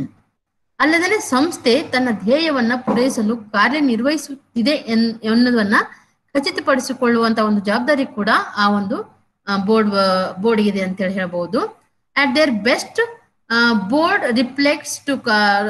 Reflect the collective efforts of accomplished individuals who advance the institution's mission and long term welfare. ಅಲ್ಲದೆ ಅತ್ಯುತ್ತಮವಾಗಿ ಹೇಳೋದಾದ್ರೆ ಮಂಡಳಿಯ ಒಂದು ಜವಾಬ್ದಾರಿ ಏನು ಅಂತಂದ್ರೆ ಮಂಡಳಿಯು ಸಂಸ್ಥೆಯ ಧ್ಯೇಯ ಮತ್ತು ದೀರ್ಘಕಾಲೀನ ಕಲ್ಯಾಣವನ್ನ ಮುನ್ನಡೆಸುವ ನಿಪುಣ ವ್ಯಕ್ತಿಗಳ ಸಾಮೂಹಿಕ ಪ್ರಯತ್ನಗಳನ್ನ ಪ್ರತಿಬಿಂಬಿಸುತ್ತದೆ ಅಥವಾ ಇಲ್ಲ ಅನ್ನೋದನ್ನ ಕೂಡ ಇದು ಏನ್ ಮಾಡ್ತಂತಂದ್ರೆ ಜವಾಬ್ದಾರಿಯುತವಾಗಿ ಅದನ್ನ ನೋಡ್ತದ. Then the board's contribution is mean to be strategic and the product of talented people. ಅಲ್ಲದೇನೆ ಈ ಒಂದು ಮಂಡಳಿಯ ಒಂದು ಕೊಡುಗೆ ಕಾರ್ಯತಂತ್ರ ಮತ್ತು ಪ್ರತಿಭಾವಂತ ಜನರ ಜಂಟಿಯಾದಂತ ಒಂದು ಉತ್ಪನ್ನ ಅಂತ ಹೇಳಿ ಹೇಳ್ಬಹುದು. ಯಾಕೆ ಅಂತಂದ್ರೆ ಸಂಸ್ಥೆ ಚೆನ್ನಾಗಿ ಕೆಲಸ ಮಾಡ್ತಾ ಇದೆ ಇಲ್ಲ ಅನ್ನೋದನ್ನ ಅಥವಾ ಜವಾಬ್ದಾರಿಯಿಂದ ನೋಡೋದನ್ನ, ಜವಾಬ್ದಾರಿ ಯಾರ್ದು ಅಂತಂದ್ರೆ ಮಂಡಳಿದು. ಏನ್ ಮಾಡ್ತಾರ ಅಂತಂದ್ರೆ ಅದು ಜಾಯಿಂಟ್ ಆಗಿ ಅಂತಂದ್ರೆ ಬೋರ್ಡಿನ ಮೆಂಬರ್ಸ್ಗಳು ಮತ್ತೆ ಅಲ್ಲಿ ಕೆಲಸ ಮಾಡ್ತಕ್ಕಂತ ನಿಪುಣ ವ್ಯಕ್ತಿಗಳು ಒಳ್ಳೆ ರೀತಿಯಾಗಿ ಒಂದು ಕಾರ್ಯತಂತ್ರಗಳ ಮೂಲಕ ಕೆಲಸ ನಡೀತಾ ಇದೆ ಇಲ್ಲ ಸಂಸ್ಥೆದು ಅಂತ ಹೇಳಿ ಅದನ್ನು ಕೂಡ ನೋಡುವಂತದ್ದು ಕೂಡ ಅವ್ರ ಜವಾಬ್ದಾರಿಯಾಗಿದೆ. People on the board are brought together to apply their knowledge, experience and expertise to the major challenges facing in the institution. ನೋಡ್ರಿ, ಇವ್ರದ್ದು ಒಂದು ಕೆಲಸ ಮುಖ್ಯವಾದ ಜವಾಬ್ದಾರಿ ಏನು ಅಂತಂದ್ರೆ ಪ್ರಮುಖವಾದಂತ ಜವಾಬ್ದಾರಿ ಏನು ಅಂತಂದ್ರೆ ಸಂಸ್ಥೆಯು ಎದುರಿಸತಕ್ಕಂತಹ ಪ್ರಮುಖ ಸವಾಲುಗಳಿಗೆ ತಮ್ಮ ಜ್ಞಾನ, ಅನುಭವ ಮತ್ತು ಪರಿಣಿತಿಯನ್ನ ಅನ್ವಯಿಸಲು ಮಂಡಳಿಯಲ್ಲಿರುವ ಜನರನ್ನ ಒಟ್ಟುಗೂಡಿಸಲಾಗುತ್ತದೆ. ಅಂದ್ರೆ ಆ ಒಂದು ಸಂಸ್ಥೆ ಅಂತಂದ್ರೆ ಎಲ್ಲರೂ ಬೇರೆ ಬೇರೆ ರೀತಿಯಂತ ಒಂದು ನೈಪುಣ್ಯತೆಯನ್ನು ಹೊಂದಿದಂತ ಜನರಿರುವುದರಿಂದ ಯಾವುದೇ ಸಮಸ್ಯೆ ಬಂದಾಗ ಅಥವಾ ಯಾವುದೇ ಒಂದು ಇದು ಬಂದಾಗ ಉತ್ಪನ್ನವನ್ನ ನಾವು ಜಂಟಿಯಾಗಿ ಪಡಿಬೇಕು ಅಥವಾ ರಿಸಲ್ಟ್ ಅನ್ನು ಪಡಿಬೇಕು ಅಂತಂದಾಗ ಅಲ್ಲಿ ಏನ್ ಮಾಡ್ಲಾಗ್ತದ ಅಂತಂದ್ರೆ ಸಂಸ್ಥೆಯ ಎಲ್ಲಾ ಜನರನ್ನು ಒಟ್ಟುಗೂಡಿಸಿ ಅವರ ಒಂದು ಅನುಭವ, ಜ್ಞಾನ ಮತ್ತು ಪರಿಣಿತಿಯನ್ನ ಅಪ್ಲೈ ಮಾಡ್ಲಿಕ್ಕೆ ಆಗ್ತದ ಅಂತ ಹೇಳಿ ಹೇಳ್ಬಹುದು. Then strategic thinking and oversight characterise the board's leadership role. ಅಲ್ಲದೆ ಕಾರ್ಯತಂತ್ರದ ಚಿಂತನೆ ಮತ್ತು ಮೇಲ್ವಿಚಾರಣೆಯು ಕೂಡ ಮಂಡಳಿಯ ನಾಯಕತ್ವದ ಪಾತ್ರವನ್ನ ನಿರೂಪಿಸುತ್ತದೆ. ಅಂದ್ರೆ ಈ ಒಂದು ಸಂಸ್ಥೆದ ಇನ್ನೊಂದು ಜವಾಬ್ದಾರಿ ಅಥವಾ ಬೋರ್ಡ್ ಇನ್ನೊಂದು ಜವಾಬ್ದಾರಿ ಏನಂತಂದ್ರೆ ಲೀಡರ್ಶಿಪ್, ಅಂದ್ರೆ ಒಂದು ನಾಯಕತ್ವದ ಪಾತ್ರವನ್ನ ಹೇಗೆ ನಿರೂಪಿಸಬೇಕು ಮತ್ತೆ ಕಾರ್ಯತಂತ್ರಗಳ ಬಗ್ಗೆ ಏನೇನ್ ಸ್ಟ್ರಾಟಜಿಗಳನ್ನ ಅಥವಾ ಏನೇನ್ ಕಾರ್ಯತಂತ್ರಗಳನ್ನ ಹಾಕೊಂಡಿದ್ರೆ ನಾವು ನಮ್ಮ ಉದ್ದೇಶಗಳನ್ನ ಈಡೇರಿಸಲಿಕ್ಕೆ ಆಗ್ತದ ಅನ್ನೋದನ್ನ ಎಲ್ಲನೂ ಕೂಡ ಒಂದು ಜವಾಬ್ದಾರಿಯುತವಾಗಿ ಕೆಲಸ ಮಾಡೋದು ಕೂಡ ಬೋರ್ಡಿನ ಒಂದು ಜವಾಬ್ದಾರಿ ಅಂತ ಹೇಳ್ಬಹುದು. An effective board organizes itself to carry out its duties and responsibilities. ಅಲ್ಲದೆ ತನ್ನ ಕರ್ತವ್ಯಗಳನ್ನ ಮತ್ತು ಜವಾಬ್ದಾರಿಗಳನ್ನು ಕೂಡ ನಿರ್ವಹಿಸಲು ಸ್ವತಃ ಸಂಘಟನೆ ಮಾಡ್ತದ. ಅಂದ್ರೆ ಅವ್ರದೇ ಆದಂತ ಈಗ ಬೋರ್ಡ್ ಮೆಂಬರ್ ಅಂತಂದ್ರೆ ಅಧ್ಯಕ್ಷರು ಏನ್ ಕೆಲಸ ಮಾಡ್ಬೇಕು, ಉಪಾಧ್ಯಕ್ಷರು ಏನ್ ಕೆಲಸ ಮಾಡ್ಬೇಕು, ಕಾರ್ಯದರ್ಶಿಗಳು, ಜಂಟಿ ಸೆಕ್ರೆಟರಿ ಏನ್ ಮಾಡ್ಬೇಕು, ಖಜಾಂಚಿ ಏನ್ ಮಾಡ್ಬೇಕು, ಅಲ್ಲಿರ್ತಕ್ಕಂಥ ಎಕ್ಸಿಕ್ಯೂಟಿವ್ ಮೆಂಬರ್ಸ್ಗಳು ಏನ್ ಮಾಡ್ಬೇಕು ತಮ್ಮ ಕೆಲಸ ಅಂತೇಳಿ ಅವ್ರದೇ ಆದಂತ ಕೆಲವೊಂದು ಡ್ಯೂಟೀಸ್ ಅಂಡ್ ರೆಸ್ಪಾನ್ಸಿಬಿಲಿಟೀಸ್ ಅಂತ ಇರ್ತಾವ, ಕರ್ತವ್ಯಗಳು ಮತ್ತು ಜವಾಬ್ದಾರಿಗಳು ಅಂತೇಳಿ ಅವುಗಳನ್ನು ಕೂಡ ಹೇಗೆ ಮಾಡ್ಬೇಕನ್ನುವಂಥದ್ದನ್ನು ಕೂಡ ಅವ್ರು ಏನ್ ಮಾಡ್ತಾರ ಅಂತಂದ್ರೆ ಸಂಘಟನೆ ಮಾಡ್ತಕ್ಕಂಥ ಕೆಲಸ ಕೂಡ ಈ ಬೋರ್ಡಿಗೆ ಇರ್ತದ. Then to manage the day to day operations of the NGO, the board of directors appointments and executive directors, sometimes called the chief of operations, CEO ಅಂತ ಕರೀತಾರ. Attentions and inefficiencies result if responsibilities, authority and working relationship of board and staff are not clearly defined. ನೋಡಿ, ಮತ್ತೇನ್ ಇವ್ರದ್ದು ಕೆಲಸ ತಾವೇ ಒಂದು ಸಂಘಟಿತರಾಗಿ ಕೆಲಸ ಮಾಡೋದೊಂದು ಜವಾಬ್ದಾರಿ ಅಲ್ಲದೆ ಕೂಡ ದಿನನಿತ್ಯದ ಕಾರ್ಯಚಟುವಟಿಕೆಗಳನ್ನ ಸಂಸ್ಥೆಯ ಅಥವಾ NGOದ ದಿನನಿತ್ಯದ ಚಟುವಟಿಕೆಗಳನ್ನ ನಿರ್ವಹಿಸಲು ಕೂಡ ನಿರ್ದೇಶಕರ ಮಂಡಳಿಯು ಕಾರ್ಯನಿರ್ವಾಹಕ ನಿರ್ದೇಶಕರನ್ನ ನೇಮಿಸುತ್ತದೆ. ಅಲ್ಲಿ CEO ಅಂತ ಹೇಳ್ತೀವಿ ನೋಡ್ರಿ. CEO ಅನ್ನೋರು ಯಾರು ಇರ್ತಾರ ಅಂತಂದ್ರೆ ಅವರು ಹೊರಗಿನಿಂದ ಅಪಾಯಿಂಟ್ ಮಾಡ್ಕೊಂಡಿರ್ತಾರೆ. ಆ ಬೋರ್ಡ್ ಮೆಂಬರ್ಗಳ ಅಲ್ಲದೆ ಕೂಡ CEO ಫುಲ್ ಟೈಮ್ ಆಗಿ CEOಗಳು ಆ ಸಂಸ್ಥೆಯ ಎಲ್ಲ ಒಂದು ಏನು ಜವಾಬ್ದಾರಿಯನ್ನು ಹೊತ್ತುಕೊಂಡು ಕೆಲಸ ಮಾಡ್ಲಿಕ್ಕೆ ಇರ್ತಕ್ಕಂಥ ನಾಲೆಜಬಲ್ ಮತ್ತೆ ಅನುಭವ ಇರ್ತಕ್ಕಂಥ ಮತ್ತು ನಿಪುಣ ಇರ್ತಕ್ಕಂಥ ವ್ಯಕ್ತಿಯನ್ನ ಇವ್ರೇನ್ ಮಾಡ್ತಾರ ನೇಮಕ ಮಾಡ್ಕೊಂಡು ಎಕ್ಸಿಕ್ಯೂಟಿವ್ ಡೈರೆಕ್ಟರ್ ಅನ್ನ ಅವ್ರು ಏನ್ ಮಾಡ್ತಾರ ನೇಮಕ ಮಾಡ್ಕೊಂಡು ತಮ್ಮ ಸಂಸ್ಥೆಯನ್ನ ನಡೆಸ್ತಾರ. ಇನ್ ಕೇಸ್ ಅಲ್ಲಿ ಏನಾಗ್ತಂತಂದ್ರೆ ಮಂಡಳಿ ಮತ್ತು ಸಿಬ್ಬಂದಿಗಳ ಜವಾಬ್ದಾರಿಗಳು, ಅಧಿಕಾರಿಗಳು ಮತ್ತು ಕೆಲಸ ಸಂಬಂಧಗಳನ್ನ ಸ್ಪಷ್ಟವಾಗಿ ವ್ಯಾಖ್ಯಾನಿಸದಿದ್ದಲ್ಲಿ ಉದ್ವಿಗ್ನತೆ ಮತ್ತು ಅದಕ್ಷತೆ ಉಂಟಾಗ್ತದ. ಯಾವಾಗ ಆ ಸಂಸ್ಥೆಯಲ್ಲಿ ನಾವು ಯಾರ್ಯಾರು ಏನೇನ್ ಮಾಡ್ಬೇಕು ಅನ್ನುವಂತ ಒಂದು ಜವಾಬ್ದಾರಿ ಇರ್ಬೋದು, ಅಧಿಕಾರ ಇರ್ಬೋದು, ಕೆಲಸ ಇರಬಹುದು, ಅವುಗಳನ್ನ ನಾವು ಸ್ಪಷ್ಟಪಡಿಸಿ ಕೆಲಸವನ್ನ ಮಾಡ್ಲಿಕ್ಕೆ ಆಗ್ಲಿಲ್ಲ ಅಂತಂದ್ರೆ ಅಲ್ಲಿ ಏನ್ ಸಾಧ್ಯತೆಗಳು ಇರ್ತಾವ ಅಂತಂದ್ರೆ ಉದ್ವಿಗ್ನತೆ ಮತ್ತು ಅಲ್ಲಿ ಅದಕ್ಷತೆ, ಇನ್ಎಫಿಷಿಯನ್ಸಿ, ಅಲ್ಲಿ ಯಾವುದೇ ಅಲ್ಲಿ ಟೆನ್ಷನ್ಸ್ಗಳು ಇರ್ಬೋದು, ಹೆಂಗ್ ಮಾಡೋದು ಕೆಲಸ ಅಂತಾನು ಇರ್ಬೋದು, ಅಥವಾ ಅಲ್ಲಿ ಏನಾಗ್ತಂತಂದ್ರೆ ಅದಕ್ಷತೆ ಅಂದ್ರೆ ಒಳ್ಳೆ ರೀತಿಯಾದಂತ ದಕ್ಷತೆಯಿಂದ ಕೆಲಸ ಮಾಡ್ಲಿಕ್ಕೆ ಸಾಧ್ಯ ಆಗೋದಿಲ್ಲ. ಅದಕ್ಕಾಗಿ ತಮ್ಮ ಜವಾಬ್ದಾರಿಗಳು, ತಮ್ಮ ಕೆಲಸಗಳು, ತಮ್ಮ ಅಧಿಕಾರಗಳು ಏನು ಅಂತ ಹೇಳಿ ಆ ಸಂಸ್ಥೆ ಏನ್ ಮಾಡ್ಬೇಕು ಅಂತಂದ್ರೆ ಪ್ರತಿಯೊಬ್ರು ಕೂಡ ತಮ್ಮ ಇದು duties and responsibilities and works ಏನ್ ಮಾಡ್ಬೇಕಂತ ಹೇಳಿ ಎಲ್ಲರೂ ಕೂಡ ಏನ್ ಮಾಡ್ಬೇಕು ಅಂತ ತಿಳ್ಕೊಂಡು ಆ ರೀತಿಯಾಗಿ ಸಂಸ್ಥೆ ಕೂಡ ಏನ್ ಮಾಡ್ಬೇಕು ಅಂತಂದ್ರೆ ಅವುಗಳನ್ನ ಸ್ಪಷ್ಟವಾಗಿ ವ್ಯಾಖ್ಯಾನ ಮಾಡಿದ್ರೆ ಯಾವುದೇ ರೀತಿಯಾದಂತ ತೊಂದರೆಗಳು ಆಗೋದಿಲ್ಲ. ಹಾಗಾಗಿ ದ ಎಕ್ಸಿಕ್ಯೂಟಿವ್ ಡೈರೆಕ್ಟರ್, ಆ ಬೋರ್ಡ್ ಡೈರೆಕ್ಟರ್ ಏನ್ ಮಾಡ್ತಾರಂತಂದ್ರೆ ಈ ಸಂಸ್ಥೆಯ ಕೆಲಸಗಳನ್ನ ಒಂದು ಸರಳ ರೀತಿಯಲ್ಲಿ ಮತ್ತು ಪರಿಣಾಮಕಾರಿಯಾಗಿ ಮಾಡ್ಲಿಕ್ಕೆ ಅಲ್ಲಿ ಏನ್ ಮಾಡ್ತಾರಂತಂದ್ರೆ ಎಕ್ಸಿಕ್ಯೂಟಿವ್ ಡೈರೆಕ್ಟರ್ ಗಳನ್ನ ನೇಮಕ ಮಾಡ್ತಾರೆ, ಕಾರ್ಯನಿರ್ವಾಹಕ ನಿರ್ದೇಶಕರು ಅಂತೇಳಿ. ಇನ್ ಕೇಸ್ ಹೊರಗಿನಿಂದನೂ ಕೂಡ ಅಪಾಯಿಂಟ್ ಮಾಡಬಹುದು. ಯಾಕಂತ ಹೊರಗಿನಿಂದನೇ ಅಪಾಯಿಂಟ್ ಮಾಡ್ಲಿಕ್ಕೆ ಆಗ್ತದೆ, ಯಾಕಂತ ಅವ್ರಿಗೆ ಪೇಮೆಂಟ್ ಕೊಡ್ಬೇಕಾಗ್ತದ. ಅದೇ ಬೋರ್ಡ್ ಮೆಂಬರ್ಸ್ಗಳು ಕೂಡ ಏನಾಗ್ತಂತಂದ್ರೆ ಅವರು ಕೂಡ ಏನ್ ಮಾಡ್ಬೋದು, ಸಿವಿಗಳು ಆಗ್ಬಹುದು. ಅವರು ಅವ್ರಿಗೆ ಮತಗಳ ಮೂಲಕ ಆಗ್ಬಹುದು, ನಾಕ್ತೀನಿ ಅಂತ ಹೇಳಿ ಇಲ್ಲಿ ಏನಿಲ್ಲ ಅಂತಂದ್ರೆ ನನಗೆ ಎಕ್ಸ್ಪರ್ಟೈಸ್ ಇದೆ, ನನಗೆ ನಾಲೆಜ್ ಇದೆ ಅಂತ ಹೇಳಿ ಇರೋದಿಲ್ಲ. ಇಲ್ಲಿ ಚುನಾವಣೆಯ ಮೂಲಕ ಅವರು ಕೂಡ ಸಿಇಒಗಳು ಆಗ್ಬಹುದು.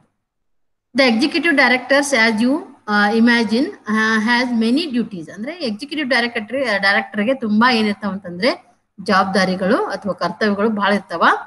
he or she and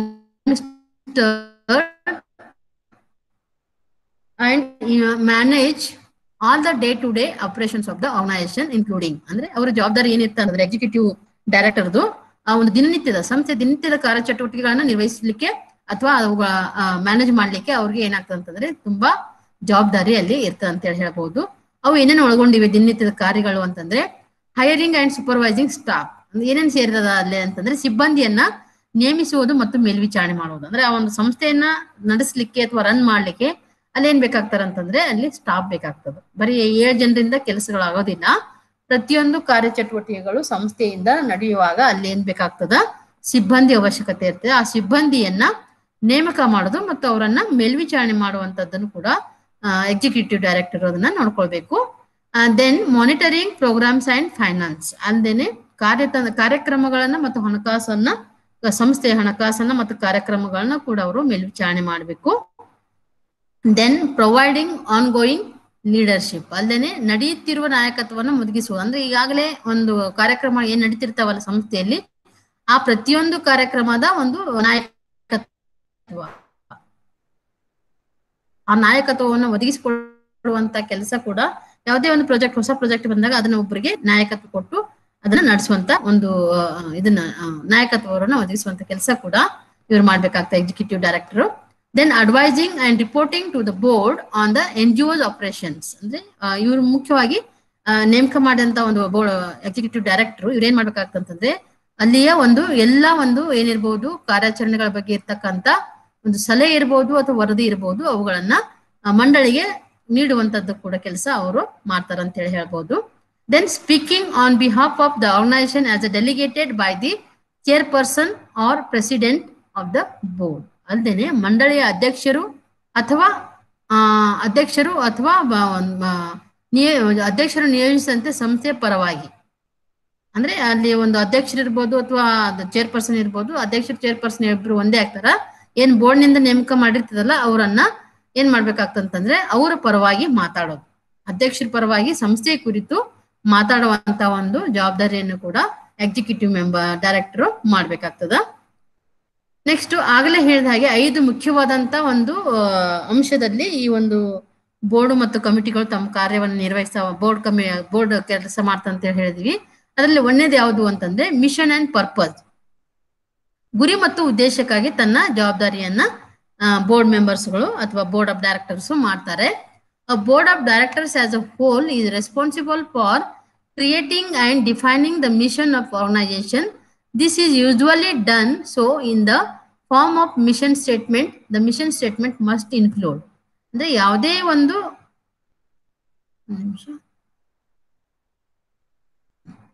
ಒಟ್ಟಾರೆಯಾಗಿ ಒಂದು ಈ ನಿರ್ದೇಶಕ ಮಂಡಳಿಯ ಒಂದು ಕಾರ್ಯ ಏನು ಅಥವಾ ಜವಾಬ್ದಾರಿ ಏನು ಅಂತಂದ್ರೆ ಒಂದನೇದಾಗಿ ಗುರಿ ಉದ್ದೇಶಗಳಿಗೆ ಸಂಬಂಧಪಟ್ಟ ಹಾಗೆ ಒಟ್ಟಾರೆಯಾಗಿ ನಿರ್ದೇಶಕರ ಮಂಡಳಿಯು ಸಂಸ್ಥೆಯ ಧ್ಯೇಯವನ್ನ ರಚಿಸಲು ಅಂದ್ರೆ ಸಂಸ್ಥೆ ಹೇಗಿರಬೇಕು ಯಾವ ರೀತಿಯ ಗುರಿಯನ್ನು ಹೊಂದಬೇಕು ಅನ್ನುವಂತಹ ಒಂದು ಧ್ಯೇಯವನ್ನ ರಚಿಸಲು ಮತ್ತು ವ್ಯಾಖ್ಯಾನಿಸಲು ಕಾರಣವಾಗಿದೆ. ಅದು ಯಾವ ರೀತಿಯಾಗಿ ನಾವು ಅದನ್ನ ಮಾಡ್ತೀವಿ ಅನ್ನೋದನ್ನ ವ್ಯಾಖ್ಯಾನ ಇಡ್ತದೆ.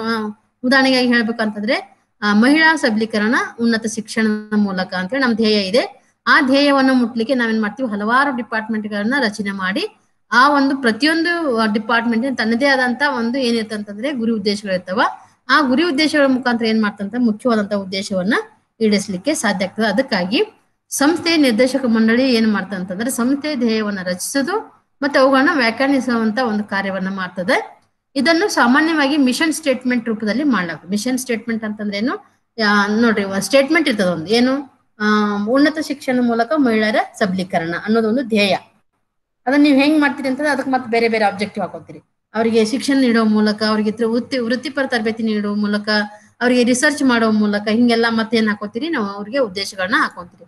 ಅದಕ್ಕಾಗಿ ಒಂದು ಸ್ಟೇಟ್ಮೆಂಟ್ ಇರ್ಬೇಕು. ಹೆಂಗ ಅಂತಂದ್ರೆ ಉನ್ನತ ಶಿಕ್ಷಣದಿಂದ ಮಹಿಳೆಯರ ಸಬಲೀಕರಣ ಅನ್ನೋದು ಒಂದು ಸ್ಟೇಟ್ಮೆಂಟ್ ಧ್ಯೇಯ.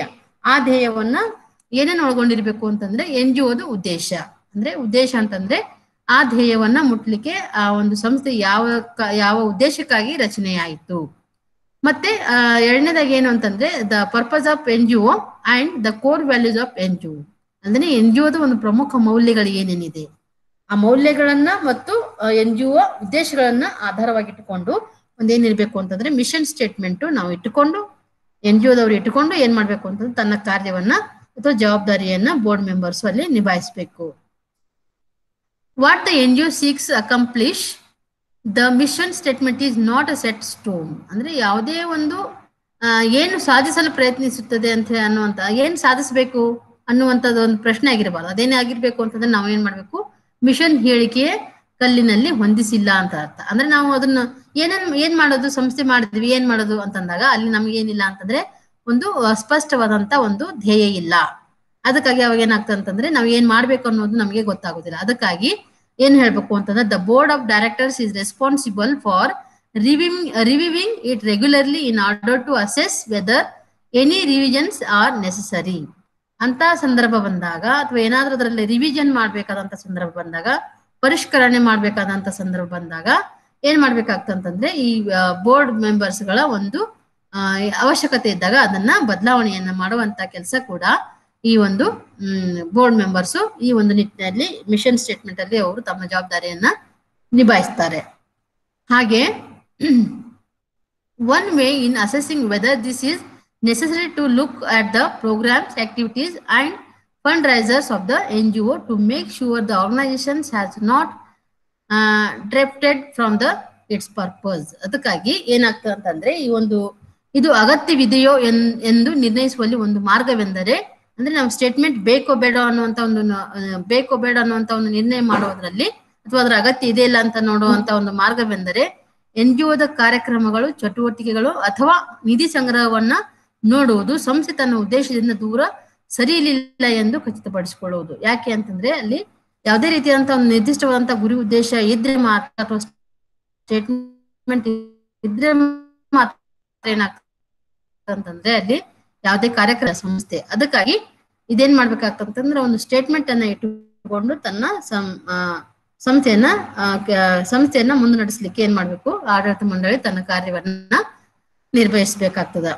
ಹಾಗಾಗಿ ಈ ಒಂದು ಜವಾಬ್ದಾರಿಯಲ್ಲಿ ಆಸ್ ಅ ಬೋರ್ಡ್ ಮೆಂಬರ್ ಆಗಿ ವೈಯಕ್ತಿಕವಾಗಿ ಅದು ಕಾಮನ್ ಆಗಿ ವೈಯಕ್ತಿಕವಾಗಿ ಏನ್ ಮಾಡ್ಬೇಕಾಗ್ತದೆ ಅಂತಂದ್ರೆ as a board member you are individually responsible for. ಅಂದ್ರೆ ಪ್ರತಿಯೊಬ್ಬ ವ್ಯಕ್ತಿ ಆ ಬೋರ್ಡಿನ ವ್ಯಕ್ತಿ ಏನಾಗಿರ್ತಾರೆ ಅಂತಂದ್ರೆ ವೈಯಕ್ತಿಕವಾಗಿ ಜವಾಬ್ದಾರಿ ಆಗಿರ್ತಾರ. ಎದಕ್ಕ ಅಂತಂದ್ರೆ knowing and understanding on organisation purpose and mission statement. ಪ್ರತಿಯೊಬ್ಬರಿಗೂ ಗೊತ್ತಿರ್ಬೇಕು ಆ ಸಂಸ್ಥೆಯ ಉದ್ದೇಶ ಏನು ಮತ್ತು ಅದರ ಒಂದು ಗುರಿ ಏನು ಅಂತ. ಗುರಿ ಏನು ಮತ್ತೆ ಸಂಸ್ಥೆಯ ಉದ್ದೇಶ ಏನು, ಗುರಿ ಉದ್ದೇಶಗಳ ಕುರಿತು ಸಂಪೂರ್ಣವಾದಂತ ಮಾಹಿತಿ ಅವರಿಗೆ ಗೊತ್ತಿರಬೇಕು ಮತ್ತೆ ಅದನ್ನ ಅರ್ಥ ಮಾಡಿಕೊಳ್ಳುವಂಗಿರ್ಬೇಕು. ಅಂದ್ರೆ ಅದನ್ನ ಅರ್ಥ ಮಾಡ್ಕೋಬೇಕು ಹೆಂಗ ಅಂತ ಹೇಳಿ. ಬರೀ ಗೊತ್ತದಂತಂದ್ರೆ ಏನು ಗುರಿ ಉದ್ದೇಶದ ಅಂತಂದ್ರೆ ಆ ಗುರಿ ಉದ್ದೇಶಗಳು ಹೆಂಗಿರ್ತಾವ, ಹೆಂಗ್ ನಾವು ಉದ್ದೇಶಗಳನ್ನ ಈಡೇರಿಸಬೇಕು ಅನ್ನುವಂಥದ್ದನ್ನ ಅರ್ಥ ಮಾಡ್ಕೊಳ್ಳಿಕ್ಕೆ ಅವರು ಪ್ರಯತ್ನವನ್ನ ಮಾಡುವಂತ ಜವಾಬ್ದಾರಿ ಅವರಿಗೆ ಅದ. Being able to explain what the NGO does and what population it targets. ಅಂದ್ರೆ ಅಲ್ದೇನೆ ಕೂಡ ಆ ಸಂಸ್ಥೆಯ ಬಗ್ಗೆ ಇರ್ತಕ್ಕಂಥ NGO ಏನ್ ಮಾಡ್ತಾ ಇದೆ ಮತ್ತು ಅದು ಯಾವ ತರದ ಜನಸಂಖ್ಯೆಯನ್ನ ಗುರಿಯಾಗಿಸಿದೆ. ಅಂದ್ರೆ ಟಾರ್ಗೆಟ್ ಟಾರ್ಗೆಟ್ ಪಾಪ್ಯುಲೇಷನ್ ಏನ್ ಹೇಳ್ತೀವಲ್ಲ, ಜನಸಂಖ್ಯೆ, ನಾವು ಯಾವ ಜನಸಂಖ್ಯೆಗಾಗಿ ನೋಡಲ್ಲಿ ಮಕ್ಕಳು ಇರ್ಬೋದು, ಮಾಲ್ ನ್ಯೂಟ್ರಿಷನ್ ಮಕ್ಕಳಿಗೆ ನಾವು ಕೆಲಸ ಮಾಡ್ತೀವಿ ಅಂತಾನು ಇರ್ಬೋದು, ಅಥವಾ ಮಹಿಳೆಯರಿಗಾಗಿ ಕೆಲಸ ಮಾಡ್ತೀವಿ ಅಂತ ಅನ್ಬಹುದು. ಅದಕ್ಕಾಗಿ ನಾವು ಅದನ್ನ ಏನ್ ಹೇಳ್ತೀವಿ ಅಂತಂದ್ರೆ ಟಾರ್ಗೆಟೆಡ್ ಪಾಪ್ಯುಲೇಷನ್ ಅಂತ ಹೇಳ್ತೀವಿ. ಆ ಸಂಸ್ಥೆಯಲ್ಲಿ ಬೋರ್ಡಿನ ಸದಸ್ಯರಾದಾಗ ಅಥವಾ ಮಂಡಳಿಯಲ್ಲಿ ಸದಸ್ಯರಾದಾಗ ಅವರು ಏನ್ ಮಾಡ್ಬೇಕು ಅಂತಂದ್ರೆ NGO ಬಗ್ಗೆ ಇರ್ತಕ್ಕಂತ ಏನ್ ಮಾಡ್ತಾ ಇದೆ ಮತ್ತು ಯಾವ ಜನರನ್ನ ಅಲ್ಲಿ ಗುರಿಯಾಗಿ ತನ್ನ ಕಾರ್ಯವನ್ನು ನಿರ್ವಹಿಸ್ತಾ ಇದೆ, ಯಾರಿಗೆ ಅದರ ಒಂದು ಲಾಭವನ್ನು ಕೊಡ್ತಾ ಇದೆ ಅನ್ನೋದ್ರ ಬಗ್ಗೆ ಎಲ್ಲನೂ ಕೂಡ ಆ ಸದಸ್ಯರಿಗೆ ಗೊತ್ತಿರಬೇಕು. Being able to provide people with general information about the NGO's programs and activities. ಅಲ್ಲದೆ ಕೂಡ ಒಬ್ಬ ಮಂಡಳಿಯ ಸದಸ್ಯನಾಗಿ ಅಥವಾ NGO ಸದಸ್ಯನಾಗಿ ಜನರಿಗೆ ಆ NGO ದಲ್ಲಿ ಇರ್ತಕ್ಕಂಥ ಕಾರ್ಯಕ್ರಮಗಳೇನು, ಚಟುವಟಿಕೆಗಳೇನು ಅನ್ನುವಂಥದ್ದು ಸಾಮಾನ್ಯ ಮಾಹಿತಿಯನ್ನ ಇವರು ಏನ್ ಮಾಡ್ಬೇಕು ಅಂತಂದ್ರೆ ಕೇಳಿದವ್ರಿಗೆಲ್ಲ ಹೇಳ್ಬೇಕು ಅಥವಾ ಜನರಿಗೆಲ್ಲ ಅದನ್ನ ಹೇಳ್ಬೇಕು. ಸಾಮಾನ್ಯ ಮಾಹಿತಿ ಜನರಿಗೆ ಹೇಳುವಂಥದ್ದು ಕೂಡ ಇವ್ರ ಜವಾಬ್ದಾರಿಯಾಗಿದೆ. Then explaining your personal reasons for being a part of the board and what your individual goals are. ಅಂದ್ರೆ ಮಂಡಳಿಯ ಭಾಗವಾಗಲು ನಿಮ್ಮ ವೈಯಕ್ತಿಕ ಕಾರಣಗಳನ್ನ ಮತ್ತು ನಿಮ್ಮ ವೈಯಕ್ತಿಕ ಗುರಿಗಳೇನು ಎಂಬುದನ್ನು ಕೂಡ ವಿವರಿಸುವುದು. ಅಂದ್ರೆ ಒಬ್ಬ ಮೆಂಬರ್ ಆಗ್ಬೇಕಾದ್ರೆ ಸುಮ್ನೆ ನಿಮ್ಗೆ ಬಾರಪ್ಪ ಮೆಂಬರ್ ಮಾಡ್ತಾನಂತೆ ಮಾಡಿರೋದಿಲ್ಲ. ಇಲ್ಲಿ ಏನಂತಂದ್ರೆ ತನ್ನದೇ ಆದಂತ ಒಂದು ಆಸಕ್ತಿ ಇರ್ತದೆ, ತನ್ನದೇ ಆದಂತ ಒಂದು ಗುರಿ ಇರ್ತದೆ, ನಾವೇನಾದ್ರೂ ಮಾಡ್ಬೇಕು ಅನ್ನುವಂತ ಒಂದು ಗುರಿ ಇರ್ತದ. ಅವುಗಳನ್ನು ಕೂಡ ಅವ್ರು ಏನು ಅಂತಂದ್ರೆ ಅವುಗಳನ್ನು ಕೂಡ ಮನಸ್ಸಿನಲ್ಲಿ ಇಟ್ಟುಕೊಂಡು ಅದರ ಒಂದು ಜವಾಬ್ದಾರಿಯನ್ನ ಅವರು ನಿಭಾಯಿಸಬೇಕಾಗ್ತದ. ಎರಡನೇ ರೆಸ್ಪಾನ್ಸಿಬಿಲಿಟಿ ಯಾವುದು ಅಂತಂದ್ರೆ ಈ ಒಂದು ಜವಾಬ್ದಾರಿಯ ಮೇಲೆ ತನ್ನ ಕಾರ್ಯಗಳನ್ನು ನಿರ್ವಹಿಸ್ತಾ ಇದ್ದೇವೆ ಸಂಸ್ಥೆಗಳು.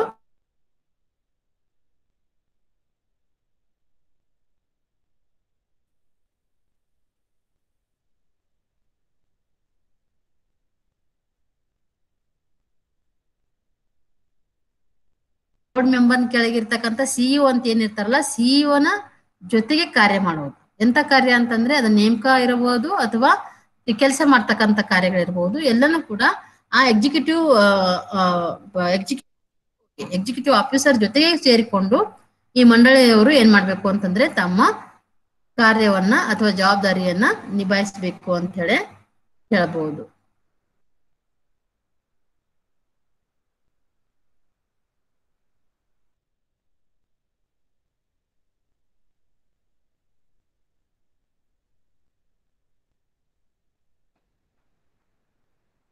ದೆನ್ ಹೇಗೆ ಇವರು ಮಂಡಳಿಯ ಜೊತೆಗೆ ತಮ್ಮ ಕಾರ್ಯವನ್ನ ನೇಮಕ ಮಾಡುವಂತ ಒಂದು ಸಂಗತಿ ಇರ್ಬೋದು, ಅಥವಾ ಅವ್ರ ಜೊತೆ ಕಾರ್ಯ ಮಾಡ್ತಕ್ಕಂತ ಒಂದು ಸಂದರ್ಭಗಳಿರ್ಬೋದು. ಅವ್ರ ಜೊತೆ ಕೂಡ್ಕೊಂಡು ಏನ್ ಮಾಡ್ಬೇಕು ಅಂತಂದ್ರೆ ಇವರು ಬೋರ್ಡ್ ಮೆಂಬರ್ಸ್ ಕೂಡ ತಮ್ಮ ಜವಾಬ್ದಾರಿಯನ್ನು ನಿಭಾಯಿಸಬೇಕು. The responsibility that the board has of choosing and hiring the chief executive director is significant because he or she is essentially handling and managing the entire organisation. ಯಾಕೆ ಅವ್ರ ಜೊತೆ ಕೂಡ್ಕೊಂಡು ಕೆಲಸ ಮಾಡ್ಬೇಕು ಅಂತಂದ್ರೆ ಯಾವುದೇ ಒಂದು ಸಂಸ್ಥೆಯನ್ನ ನಾವು ಉತ್ತಮವಾಗಿ ನಡೆಸ್ತಾ ಇದ್ದೀವಿ ಅಥವಾ ಮೂಲಭೂತವಾಗಿ ಅದನ್ನ ನಿರ್ವಹಿಸ್ತೀವಿ ಅಥವಾ ಅದನ್ನ ಮ್ಯಾನೇಜ್ ಮಾಡ್ಲಿಕ್ಕೆ ಸಾಧ್ಯ ಆಗ್ತಂತಂದ್ರೆ ಅವಾಗ ಏನಾಗ್ತಂತಂದ್ರೆ ಅಲ್ಲಿ ಎಕ್ಸಿಕ್ಯೂಟಿವ್ ಡೈರೆಕ್ಟರ್ ಅನ್ನ ನೇಮಕ ಮಾಡುವುದು ಕೂಡ ಏನಾಗ್ತಂತಂದ್ರೆ ಮುಖ್ಯ ಆಗ್ತದ. ಮುಖ್ಯ ಕಾರ್ಯನಿರ್ವಾಹಕ ನಿರ್ದೇಶಕರನ್ನ ಆಯ್ಕೆ ಮಾಡುವ ಮತ್ತು ನೇಮಕ ಮಾಡುವ ಮಂಡಳಿಯು ಹೊಂದಿರುವ ಜವಾಬ್ದಾರಿ ಮಹತ್ವದಾಗಿದೆ. ಅಂದ್ರೆ ಆ ಒಂದು ಏನ್ ಬೋರ್ಡ್ ಆಫ್ ಮೆಂಬರ್ಸ್ ಇರ್ತಾರ, ಬೋರ್ಡ್ ಆಫ್ ಡೈರೆಕ್ಟರ್ಸ್ ಇರ್ತಾರ ಅಥವಾ ಬೋರ್ಡ್ ಆಫ್ ಮೆಂಬರ್ಸ್ ಇರ್ತಾರಲ್ಲ, ಅವ್ರ ಏನ್ ಮಾಡ್ತಾರಂದ್ರೆ ಒಂದು ಕಾರ್ಯನಿರ್ವಾಹಕ ನಿರ್ದೇಶಕರನ್ನ ನೇಮಕ ಮಾಡಿ ಅವರ ಮೂಲಕ ಏನ್ ಮಾಡ್ತಂತಂದ್ರೆ ಹಲವಾರು ಜವಾಬ್ದಾರಿಗಳನ್ನ ನಿಭಾಯಿಸುವಂತ ಕೆಲಸ ಕೂಡ ಈ ಒಂದು ಮಂಡಳಿಯ ಜವಾಬ್ದಾರಿಯಾಗಿದೆ ಅಂತ ಹೇಳ್ಬಹುದು. ಏಕೆಂದರೆ ಅವನು ಅಥವಾ ಅವಳು ಮೂಲಭೂತವಾಗಿ ಇಡೀ ಸಂಸ್ಥೆಯನ್ನ ನಿರ್ವಹಿಸುತ್ತಾರೆ. ಅಂದ್ರೆ ಎಂಟೈರ್ ಸಂಸ್ಥೆಯನ್ನ ಹ್ಯಾಂಡ್ಲಿಂಗ್ ಮಾಡೋದು, ಅಂದ್ರೆ ಅದನ್ನ ಉಸ್ತುವಾರಿ ತೆಗೆದುಕೊಂಡು ಅದನ್ನ ರನ್ ಮಾಡೋದು ಅಥವಾ ಹ್ಯಾಂಡ್ಲಿಂಗ್ ಮಾಡೋದು ಕೂಡ ಅವರಿಗೆ ಬರ್ತದ. ಆಮೇಲೆ ಮ್ಯಾನೇಜ್ ಎಂಟೈರ್ ಒಂದು ಆರ್ಗನೈಸೇಷನ್ ಅನ್ನ ನಡೆಸುವಂತದ್ದು ಕೂಡ ಕೆಲಸ ಅವ್ರದ್ದು ಇರೋದ್ರಿಂದ ಅಲ್ಲಿ ಏನಾಗ್ತಂತಂದ್ರೆ ಬೋರ್ಡ್ ಆಫ್ ಮೆಂಬರ್ಸ್ ಏನ್ ಮಾಡ್ಬೇಕು ಅಂತಂದ್ರೆ ಒಬ್ರು ಎಕ್ಸಿಕ್ಯೂಟಿವ್ ಡೈರೆಕ್ಟರ್ ಅನ್ನ ನೇಮಕ ಮಾಡೋದು ಕೂಡ ಒಂದು ಮಹತ್ವದ್ದು ಅಂತ ಹೇಳ್ಬಹುದು. Before selecting an executive director, the board of directors must wholly review review the mission and purpose of the organization and then agree on what their expectations are. ಅಂದ್ರೆ ಯಾವಾಗ ಅಂತಂದ್ರೆ ಕಾರ್ಯನಿರ್ವಾಹಕರನ್ನ ನಿರ್ದೇಶಿಸುವ ನೇಮಕ ಮಾಡುವಕ್ಕಿಂತ ಪೂರ್ವದಲ್ಲಿ ಆಯ್ಕೆ ಮಾಡುವ ಮೊದಲು ನಿರ್ದೇಶಕರ ಮಂಡಳಿಯು ಸಂಸ್ಥೆಯ ಗುರಿ ಉದ್ದೇಶವನ್ನು ಸಂಪೂರ್ಣವಾಗಿ ಪರಿಶೀಲನೆ ಮಾಡಬೇಕು ಮತ್ತು ನಂತರ ಅವರ ನಿರೀಕ್ಷೆಗಳು ಏನೆಂದು ಒಪ್ಕೊಂಡು ಏನ್ ಮಾಡ್ಬೇಕು ಅಂತಂದ್ರೆ ನೇಮಕವನ್ನ ಮಾಡ್ಬೇಕು. ಎಂತ ವ್ಯಕ್ತಿನ ನಮ್ಗೆ ಅದರಿಂದ ನಾವ್ ಏನ್ ಅವರಿಂದ ಏನು ನಿರೀಕ್ಷೆ ಮಾಡ್ತೀವಿ ಮತ್ತೆ ಗುರಿ ಉದ್ದೇಶಗಳು ಏನಿದೆ ಆ ಗುರಿ ಉದ್ದೇಶಗಳ ತಕ್ಕಂತೆ ಎಂತ ವ್ಯಕ್ತಿನ ನಾವು ನೇಮಕ ಮಾಡ್ಕೋಬೇಕು, ಆಯ್ಕೆ ಮಾಡ್ಕೋಬೇಕು ಮತ್ತೆ ಅವನಿಂದ ನಾವ್ ಏನ್ ಬಯಸ್ತೀವಿ ಅನ್ನುವಂಥದನ್ನೆಲ್ಲ ತಿಳ್ಕೊಂಡು ಕೂಡ ಏನ್ ಮಾಡ್ಬೇಕಾಗ್ತದ ಅವನನ್ನ ಸೆಲೆಕ್ಷನ್ ಮಾಡ್ಬೇಕಾಗ್ತದ. They must agree on what kind of person they are looking for and what kind of person would positively contribute to the NGO. ಅಂದ್ರೆ ಅವನಿಂದ ಒಂದು ಸಕಾರಾತ್ಮಕವಾದಂತ ಏನ್ ಕೊಡುಗೆ ಸಿಗಬಹುದು ಅನ್ನುವಂತ ಒಂದು ರೀತಿಯಲ್ಲಿ ವ್ಯಕ್ತಿಯನ್ನ ಹುಡುಕಾಡ್ತಾರೆ. ಅಂತ ವ್ಯಕ್ತಿನ ಸರ್ಚ್ ಮಾಡೋದು ಮತ್ತೆ ಅವರನ್ನ ಅಪಾಯಿಂಟ್ಮೆಂಟ್ ಮಾಡಿ ಅವರನ್ನ ಸಕಾರಾತ್ಮಕವಾದಂತ ಕೆಲಸವನ್ನ ಮಾಡಿ ಸಂಸ್ಥೆಗೆ ಒಂದು ಕೊಡುಗೆಯನ್ನ ಕೊಡ್ತಾರ ಅನ್ನುವಂತ ವ್ಯಕ್ತಿಯನ್ನ ಏನ್ ಮಾಡ್ತಾರೆ ಅಂತಂದ್ರೆ ಅಲ್ಲಿ ಸೆಲೆಕ್ಟ್ ಮಾಡಿ ಅವರನ್ನ ಎಕ್ಸಿಕ್ಯೂಟಿವ್ ಡೈರೆಕ್ಟರ್ ನಾಗಿ ಮಾಡ್ತಾರೆ. In talking and the interviewing candidates the board must ಅಂದ್ರೆ ಒಂದು ಅಂತ ವ್ಯಕ್ತಿಗಳನ್ನ ಅಥವಾ ಅಂತ ಒಂದು ಸಿಬ್ಬಂದಿಗಳನ್ನ ಸಂಸ್ಥೆಗೆ ನೇಮಕ ಮಾಡುವಂತ ಸಂದರ್ಭದಲ್ಲಿ ಅವ್ರೇನ್ ಮಾಡ್ತಾರ ಅಂತಂದ್ರೆ ಆ ಒಂದು ಸಂದರ್ಶನಕ್ಕೆ ಬಂದಂತ ಕ್ಯಾಂಡಿಡೇಟ್ ಜೊತೆಗೆ ಮಾತಾಡ್ತಾರೆ. ಅಥವಾ ಇಂಟರ್ವ್ಯೂ ಏನ್ ಪೆನಲ್ ಇರ್ತದಲ್ಲ ಆ ಒಂದು ಸಂಸ್ಥೆಗೆ ಸಿಬ್ಬಂದಿಗಳು ಬೇಕು ಅಂತಂದಾಗ ಆ ಸಿಬ್ಬಂದಿಗಳನ್ನ ನೇಮಕ ಮಾಡುವಂತ ಕೆಲಸ ಕೂಡ ಈ ಬೋರ್ಡ್ ಮೆಂಬರ್ಸ್ಗಳು ಮಾಡ್ತಾರೆ. ಆ ಬೋರ್ಡ್ ಅಲ್ಲಿ ಏನೇನ್ ಇರಬೇಕು ಅಂತಂದ್ರೆ the board must be clear about job description and what the job essential. ಅಂದ್ರೆ ಅವ್ರಿಗೆ ಒಂದು ಇದು ಸಿಇಒನ ಅಥವಾ ಎಕ್ಸಿಕ್ಯೂಟಿವ್ ಡೈರೆಕ್ಟರ್ ಅನ್ನು ನೇಮಕ ಮಾಡುವಾಗ ಆಡಳಿತ ಮಂಡಳಿ ಅದರಲ್ಲಿ ಇರ್ತದ, ಆಡಳಿತ ಮಂಡಳಿ ಜವಾಬ್ದಾರಿ ಇರ್ತದ. ಆ ಆಡಳಿತ ಮಂಡಳಿ ಜವಾಬ್ದಾರಿ ಇರುವಾಗ ಅವ್ರು ಏನ್ ನೋಡ್ಬೇಕು ಅಂತಂದ್ರೆ ಕೆಲಸದ ವಿವರಣೆಯ ಬಗ್ಗೆ ಮತ್ತು ಉದ್ಯೋಗದ ಅವಶ್ಯಕತೆಗಳ ಬಗ್ಗೆ ಸ್ಪಷ್ಟವಾಗಿ ಇರ್ಬೇಕು. ಅಂದ್ರೆ ಆ ಒಂದು ನೇಮಕ ಮಾಡುವಾಗ ಅಥವಾ ಆ ಒಂದು ಏನು ಸಂಸ್ಥೆಗೆ ವಿವಿಧ ಸಿಬ್ಬಂದಿಗಳಿರ್ಬೋದು, ಕಾರ್ಯನಿರ್ವಾಹಕ ನಿರ್ದೇಶಕರಿರ್ಬೋದು, ಇವರನ್ನ ಸೆಲೆಕ್ಷನ್ ಮಾಡುವಾಗ ಅವಾಗ ಇಂಟರ್ವ್ಯೂ ಮಾಡುವಂತ ಸಂದರ್ಭದಲ್ಲಿ ಆ ಕೆಲಸದ ವಿವರಣೆ ಬಗ್ಗೆ ಅವ್ರಿಗೆ ಗೊತ್ತಿರ್ಬೇಕು. ಯಾವ ಕೆಲಸಕ್ಕಾಗಿ ಅವ್ರನ್ನ ತೆಗೆದುಕೊಳ್ತಾ ಇದೀವಿ, ಆಮೇಲೆ ಉದ್ಯೋಗದ ಅವಶ್ಯಕತೆಗಳ ಬಗ್ಗೆ ಕೂಡ ಏನಾಗಬೇಕು ಅಂತಂದ್ರೆ ಸ್ಪಷ್ಟತೆ ಆ ಒಂದು ಮೆಂಬರ್ಸ್ಗೆ ಇರಬೇಕು. Then list both general and specific responsibilities ಅಲ್ದೇನೆ ಮತ್ತು ಆ ಒಂದು ಅಗತ್ಯವಾದಂತ ಒಂದು ಪೋಸ್ಟ್ಗೆ ಅಥವಾ ಅಗತ್ಯವಾದಂತ ಒಂದು ನೇಮಕಾತಿಗೆ ಅಲ್ಲಿ ಏನಿರ್ಬೇಕು ಅವ್ರ ಹತ್ರ ಅಂತಂದ್ರೆ ಒಂದು ಪಟ್ಟಿ ಇರಬೇಕು. ಒಂದು ಸಾಮಾನ್ಯ ಮತ್ತು ನಿರ್ದಿಷ್ಟವಾದಂತ ಜವಾಬ್ದಾರಿಗಳು ಏನಿರ್ಬೇಕು ಆ ಪೋಸ್ಟ್ಗೆ ಅನ್ನುವಂಥದ್ದು ಕೂಡ ಅಲ್ಲಿ ಏನಿರ್ಬೇಕು ಅಂತಂದ್ರೆ ಅವರು ಮಂಡಳಿಯವರು ಅವೆಲ್ಲ ನೋಡ್ಕೊಂಡು ಏನ್ ಮಾಡ್ತಾರಂತ ಆ ವ್ಯಕ್ತಿಯನ್ನ ಸೆಲೆಕ್ಷನ್ ಮಾಡ್ಕೊತಾರ. Then look for desirable personal attributes, strong communication skill and efficient management and organizational characteristics. ಅಲ್ಲೇನೆ ಮತ್ತೇನು ಒಳಗೊಂಡಿರ್ಬೇಕು ಅಂತಂದ್ರೆ ಇಂಟರ್ವ್ಯೂ ಮಾಡುವಂತ ಒಂದು ಸಂದರ್ಭದಲ್ಲಿ ಅಪೇಕ್ಷಣೀಯ ವೈಯಕ್ತಿಕ ಗುಣಲಕ್ಷಣಗಳು, ಬಲವಾದ ಸಂವಹನ ಕೌಶಲ್ಯಗಳು ಮತ್ತು ಪರಿಣಾಮಕಾರಿ ನಿರ್ವಹಣೆ ಮತ್ತು ಸಾಂಸ್ಥಿಕ ಗುಣಲಕ್ಷಣಗಳನ್ನ ನೋಡುವುದು. ಅಂದ್ರೆ ಆ ವ್ಯಕ್ತಿ ಕೆಲಸ ಮಾಡ್ಲಿಕ್ಕೆ ಏನು ಒಬ್ಬ ಕ್ಯಾಂಡಿಡೇಟ್ ಆಗಿ ಇಂಟರ್ವ್ಯೂ ಬಂದಿರ್ತಾನಲ್ಲ ಆ ವ್ಯಕ್ತಿಯಲ್ಲಿ ಏನೇನು ಲಕ್ಷಣಗಳು ಇರ್ಬೇಕು ಅಂತಂದ್ರೆ ನಾವೇನು ಯಾವ ರೀತಿಯಾಗಿ ವ್ಯಕ್ತಿ ಇರ್ಬೇಕು ಅಂದ್ರೆ ಅವ್ನ ವೈಯಕ್ತಿಕ ಗುಣಲಕ್ಷಣ ಹೆಂಗಿರ್ಬೇಕು, ನಮ್ಗೆ ಅಪೇಕ್ಷಣೀಯ ಅಂತಂದ್ರೆ ಈ ವ್ಯಕ್ತಿ ಹಿಂಗಿರ್ಬೇಕು, ಈ ರೀತಿಯಾಗಿರ್ಬೇಕು ಅನ್ನುವಂತ ಒಂದು ಅಪೇಕ್ಷಣೆ ಇರ್ತದ. ಅಂದ್ರೆ ಚಂದ ಅಥವಾ ಬ್ಯೂಟಿಫುಲ್ ಆಗಿ ಸ್ಮಾರ್ಟ್ ಆಗಿ ಅಲ್ಲ, ಅವನಲ್ಲಿ ಇರ್ತಕ್ಕಂಥ ಪರ್ಸನಲ್ ಗುಣಗಳು, ಗುಣಲಕ್ಷಣಗಳು ಅವುಗಳು ಹೆಂಗಿರ್ಬೇಕು, ಮತ್ತೆ ಅವನಲ್ಲಿ ಇರ್ತಕ್ಕಂಥ ಒಂದು ಬಲವಾದಂತಹ ಸಂವಹನ ಕೌಶಲ್ಯಗಳು ಯಾವ ರೀತಿಯಾಗಿದಾವ, ಮತ್ತೆ ಅವನಲ್ಲಿ ಇರ್ತಕ್ಕಂಥ ಒಂದು ಪರಿಣಾಮಕಾರಿ ನಿರ್ವಹಣೆ ಇರಬಹುದು, ಎಫಿಷಿಯಂಟ್ ಮ್ಯಾನೇಜ್ಮೆಂಟ್ ಇರಬಹುದು, ಅಥವಾ ಸಂಸ್ಥೆಯ ಗುಣಲಕ್ಷಣಗಳು ಈ ಎಲ್ಲವುಗಳನ್ನ ನೋಡಿ ಏನ್ ಮಾಡ್ಬೇಕಾಗ್ತಂತಂದ್ರೆ ಅಂತ ವ್ಯಕ್ತಿಯನ್ನ ನೇಮಕ ಮತ್ತು ಆಯ್ಕೆ ಮಾಡ್ಬೇಕಾಗ್ತದ. Be honest about any problems of the NGO is currently experiencing. ಅಂದ್ರೆ ಆ ಒಂದು ಎರಡನೇ ಒಂದು ಜವಾಬ್ದಾರಿಯಿಂದ ಕೆಲಸ ಮಾಡುವಂತ ಸಂದರ್ಭದಲ್ಲಿ ಮಂಡಳಿಯವರು ಯಾವಾಗಲೂ ಏನಿರ್ಬೇಕು ಅಂತಂದ್ರೆ NGO ಪ್ರಸ್ತುತ ಎದುರಿಸುತ್ತಿರುವ ಯಾವುದೇ ಸಮಸ್ಯೆಗಳ ಬಗ್ಗೆ ಪ್ರಾಮಾಣಿಕತೆಯಿಂದ ಇರಬೇಕು. ಅಂದ್ರೆ ನಾವು ಸಮಸ್ಯೆ ಇರ್ತಾವ ಆದ್ರೂ ಕೂಡ ನಮ್ಮ ಸಮಸ್ಯೆಯಲ್ಲಿ ಏನ್ ಸಮಸ್ಯೆಗಳಿಲ್ಲ ಅಂತ ಇರಬಾರ್ದು. ಅಂದ್ರೆ ಪ್ರತಿಯೊಂದಕ್ಕೂ ಅವ್ರು ಏನಿರ್ಬೇಕು ಅಂತಂದ್ರೆ ಪ್ರಾಮಾಣಿಕವಾಗಿ ತನ್ನ ಒಂದು ಸಂಸ್ಥೆಯ ಸಮಸ್ಯೆಗಳಿರ್ಬೋದು ಅಥವಾ ಇಶ್ಯೂಸ್ಗಳಿರ್ಬೋದು ಅದರ ಬಗ್ಗೆ ಪ್ರಾಮಾಣಿಕವಾಗಿ ಇರ್ಬೇಕಾಗ್ತದ. Lastly the board is responsible for the understanding what their task are and how they are different from those of the executive director. ಅಲ್ಲದೆ ಕೊನೆಯದಾಗಿ ಏನು ಅಂತಂದ್ರೆ ಕಾರ್ಯನಿರ್ವಾಹಕ ನಿರ್ದೇಶಕರಿಂದ ಅವರ ಕಾರ್ಯಗಳು ಯಾವುವು ಮತ್ತು ಅವು ಹೇಗೆ ಭಿನ್ನವಾಗಿವೆ ಎಂಬುದನ್ನ ಅರ್ಥ ಮಾಡಿಕೊಳ್ಳುವ ಜವಾಬ್ದಾರಿ ಕೂಡ ಮಂಡಳಿಯ ಮೇಲಿದೆ. ಅಂದ್ರೆ ಎಕ್ಸಿಕ್ಯೂಟಿವ್ ಮೆಂಬರ್ಸ್ಗಳು ಮಾಡುವಂತ ಒಂದು ಕೆಲಸ ಯಾವುವು ಮತ್ತು ಅವು ಯಾವ ರೀತಿಯಾಗಿ ಭಿನ್ನವಾಗಿವೆ ಅನ್ನೋದನ್ನ ಅರ್ಥ ಮಾಡ್ಕೊಳ್ಳೋದು ಕೂಡ ಒಂದು ಮಂಡಳಿಯ ಜವಾಬ್ದಾರಿ ಅಂತ ಹೇಳ್ಬೋದು.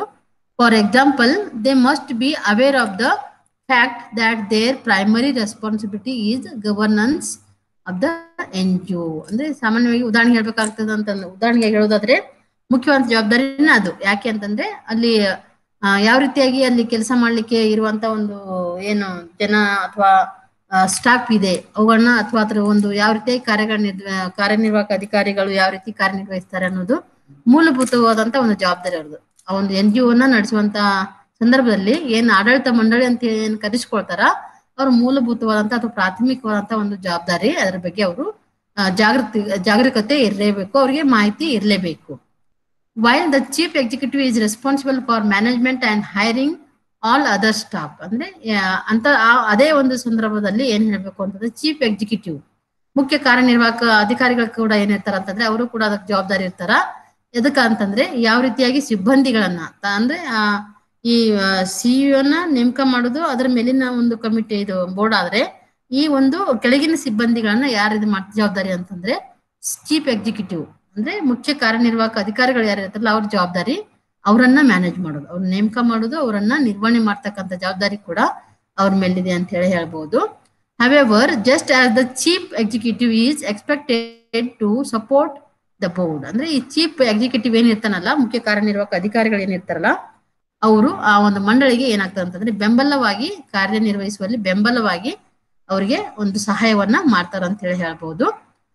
Then the board must work well with and support the chief executive in his or her decisions. ಅಂದ್ರೆ ಬೋರ್ಡು ಕೂಡ ಇವರು ಚೀಫ್ ಎಕ್ಸಿಕ್ಯೂಟಿವ್ ಬೋರ್ಡ್ಗೆ ಒಂದು ಸಪೋರ್ಟ್ ಆಗಿ ಕೆಲಸ ಮಾಡ್ತಾರೆ. ಹಾಗೇನೆ ಬೋರ್ಡ್ ಕೂಡ ಚೀಫ್ ಎಕ್ಸಿಕ್ಯೂಟಿವ್ಗೆ ಅವನು ಯಾವ ರೀತಿ ಅವನು ಅಥವಾ ಅವಳು ಯಾವ ರೀತಿಯಾದಂತ ಒಂದು ಒಳ್ಳೆಯ ರೀತಿಯಾದಂತ ಒಂದು ತೀರ್ಮಾನಗಳನ್ನ ತೆಗೆದುಕೊಳ್ತಾರೆ ಅಂತ ಸಂದರ್ಭದಲ್ಲಿ ಅವ್ರಿಗೆ ಕೂಡ ಏನ್ ಮಾಡ್ತಾರೆ ಅಂತಂದ್ರೆ ಬೆಂಬಲವನ್ನ ನೀಡ್ತಕ್ಕಂತ ಜವಾಬ್ದಾರಿನ ಕೂಡ ಅವರು ನಿಭಾಯಿಸ್ತಾರೆ ಅಂತ ಹೇಳ್ಬಹುದು. As a board member, you are individual responsible. ಒಬ್ಬ ಬೋರ್ಡ್ ಮೆಂಬರ್ ಆಗಿ ಎರಡನೇ ಒಂದು ಜವಾಬ್ದಾರಿಯಲ್ಲಿ ನಿಮ್ಮ ವೈಯಕ್ತಿಕ ಜವಾಬ್ದಾರಿ ಏನು ಅಂತಂದ್ರೆ counselling and supporting the chief executive. ಅಂದ್ರೆ ಕೌನ್ಸಿಲಿಂಗ್ ಅಗತ್ಯವಿದ್ದಾಗ ಏನ್ ಮಾಡ್ಬೇಕು ಅಂತ when necessary counselling and supporting the chief executive. ಅಂದ್ರೆ ಈ ಒಂದು ಬೋರ್ಡಿನ ಎರಡನೇ ಉದ್ದೇಶದಲ್ಲಿ ಹೈರಿಂಗ್ ಅಂಡ್ ಅಪಾಯಿಂಟ್ಮೆಂಟ್ ಮಾಡುವಂತ ಒಂದು hiring and work with chief executive ಅಂತದಲ್ಲ, ಅದರಲ್ಲಿ ಏನಾಗ್ತದೆ ಅಂತಂದ್ರೆ ಅಲ್ಲಿ ಕೌನ್ಸಿಲಿಂಗ್ ಮತ್ತೆ ಸಪೋರ್ಟ್ ಮಾಡ್ತಕ್ಕಂತ ಒಂದು ಕೆಲಸವನ್ನು ಕೂಡ ಇವರು ಮಾಡ್ಬೇಕು. ಯಾರಿಗೆ ಅಂತಂದ್ರೆ ಕಾರ್ಯನಿರ್ವಾಹಕ ಅಧಿಕಾರಿಗಳಿಗೆ ಅಥವಾ ಕಾರ್ಯನಿರ್ವಾಹಕರನ್ನ ಬೆಂಬಲಿಸುವಂತ ಸಂದರ್ಭದಲ್ಲಿ ಅವರು ಕೌನ್ಸಿಲಿಂಗ್ ಅನ್ನ ಮಾಡುವುದು ಮತ್ತೆ ಅವರಿಗೆ ಬೆಂಬಲವನ್ನ ನೀಡುವಂತ ಜವಾಬ್ದಾರಿ ಹೊಂದಿರ್ತಾರೆ. Then second one, consulting the executive director and keeping him or her updated on your task and activities. ಅಲ್ಲದೇನೆ ಕಾರ್ಯನಿರ್ವಾಹಕ ನಿರ್ದೇಶಕರನ್ನ ಸಂಪರ್ಕಿಸಿ ಮತ್ತು ಅವರ ಕಾರ್ಯಗಳು ಮತ್ತು ಚಟುವಟಿಕೆಗಳ ಬಗ್ಗೆ ಅವಳನ್ನ ನವೀಕರಿಸೋದು, ಅಪ್ಡೇಟ್ ಮಾಡೋದು, ಅವ್ರವ್ರ ಕಾರ್ಯಗಳನ್ನ ಅವ್ರು ಮಾಡ್ತಾ ಇದಾರೆ ಅಂತ ಹೇಳಿ ಅಲ್ಲಿ ಕನ್ಸಲ್ಟ್ ಮಾಡೋದು, ಹೋಗಿ ಅವ್ರು ಕೆಲಸ ಮಾಡ್ತಾರಲ್ಲ ಅಂತ ಹೇಳಿ ಅಬ್ಸರ್ವ್ ಮಾಡೋದು, ಹೋಗಿ ಅಲ್ಲಿ ವಿಸಿಟ್ ಮಾಡೋದು. ಅವ್ರು ಕೂಡ ಆ ರೀತಿಯಂತ ಒಂದು ವೈಯಕ್ತಿಕವಾಗಿ ಈ ಎರಡನೇ ಜವಾಬ್ದಾರಿಯಲ್ಲಿ ವೈಯಕ್ತಿಕವಾದಂತ ಒಂದು ಬೋರ್ಡ್ ಮೆಂಬರ್ಸ್ ತಮ್ಮ ಕಾರ್ಯಗಳನ್ನ ಮಾಡ್ಬೇಕಾಗ್ತದ.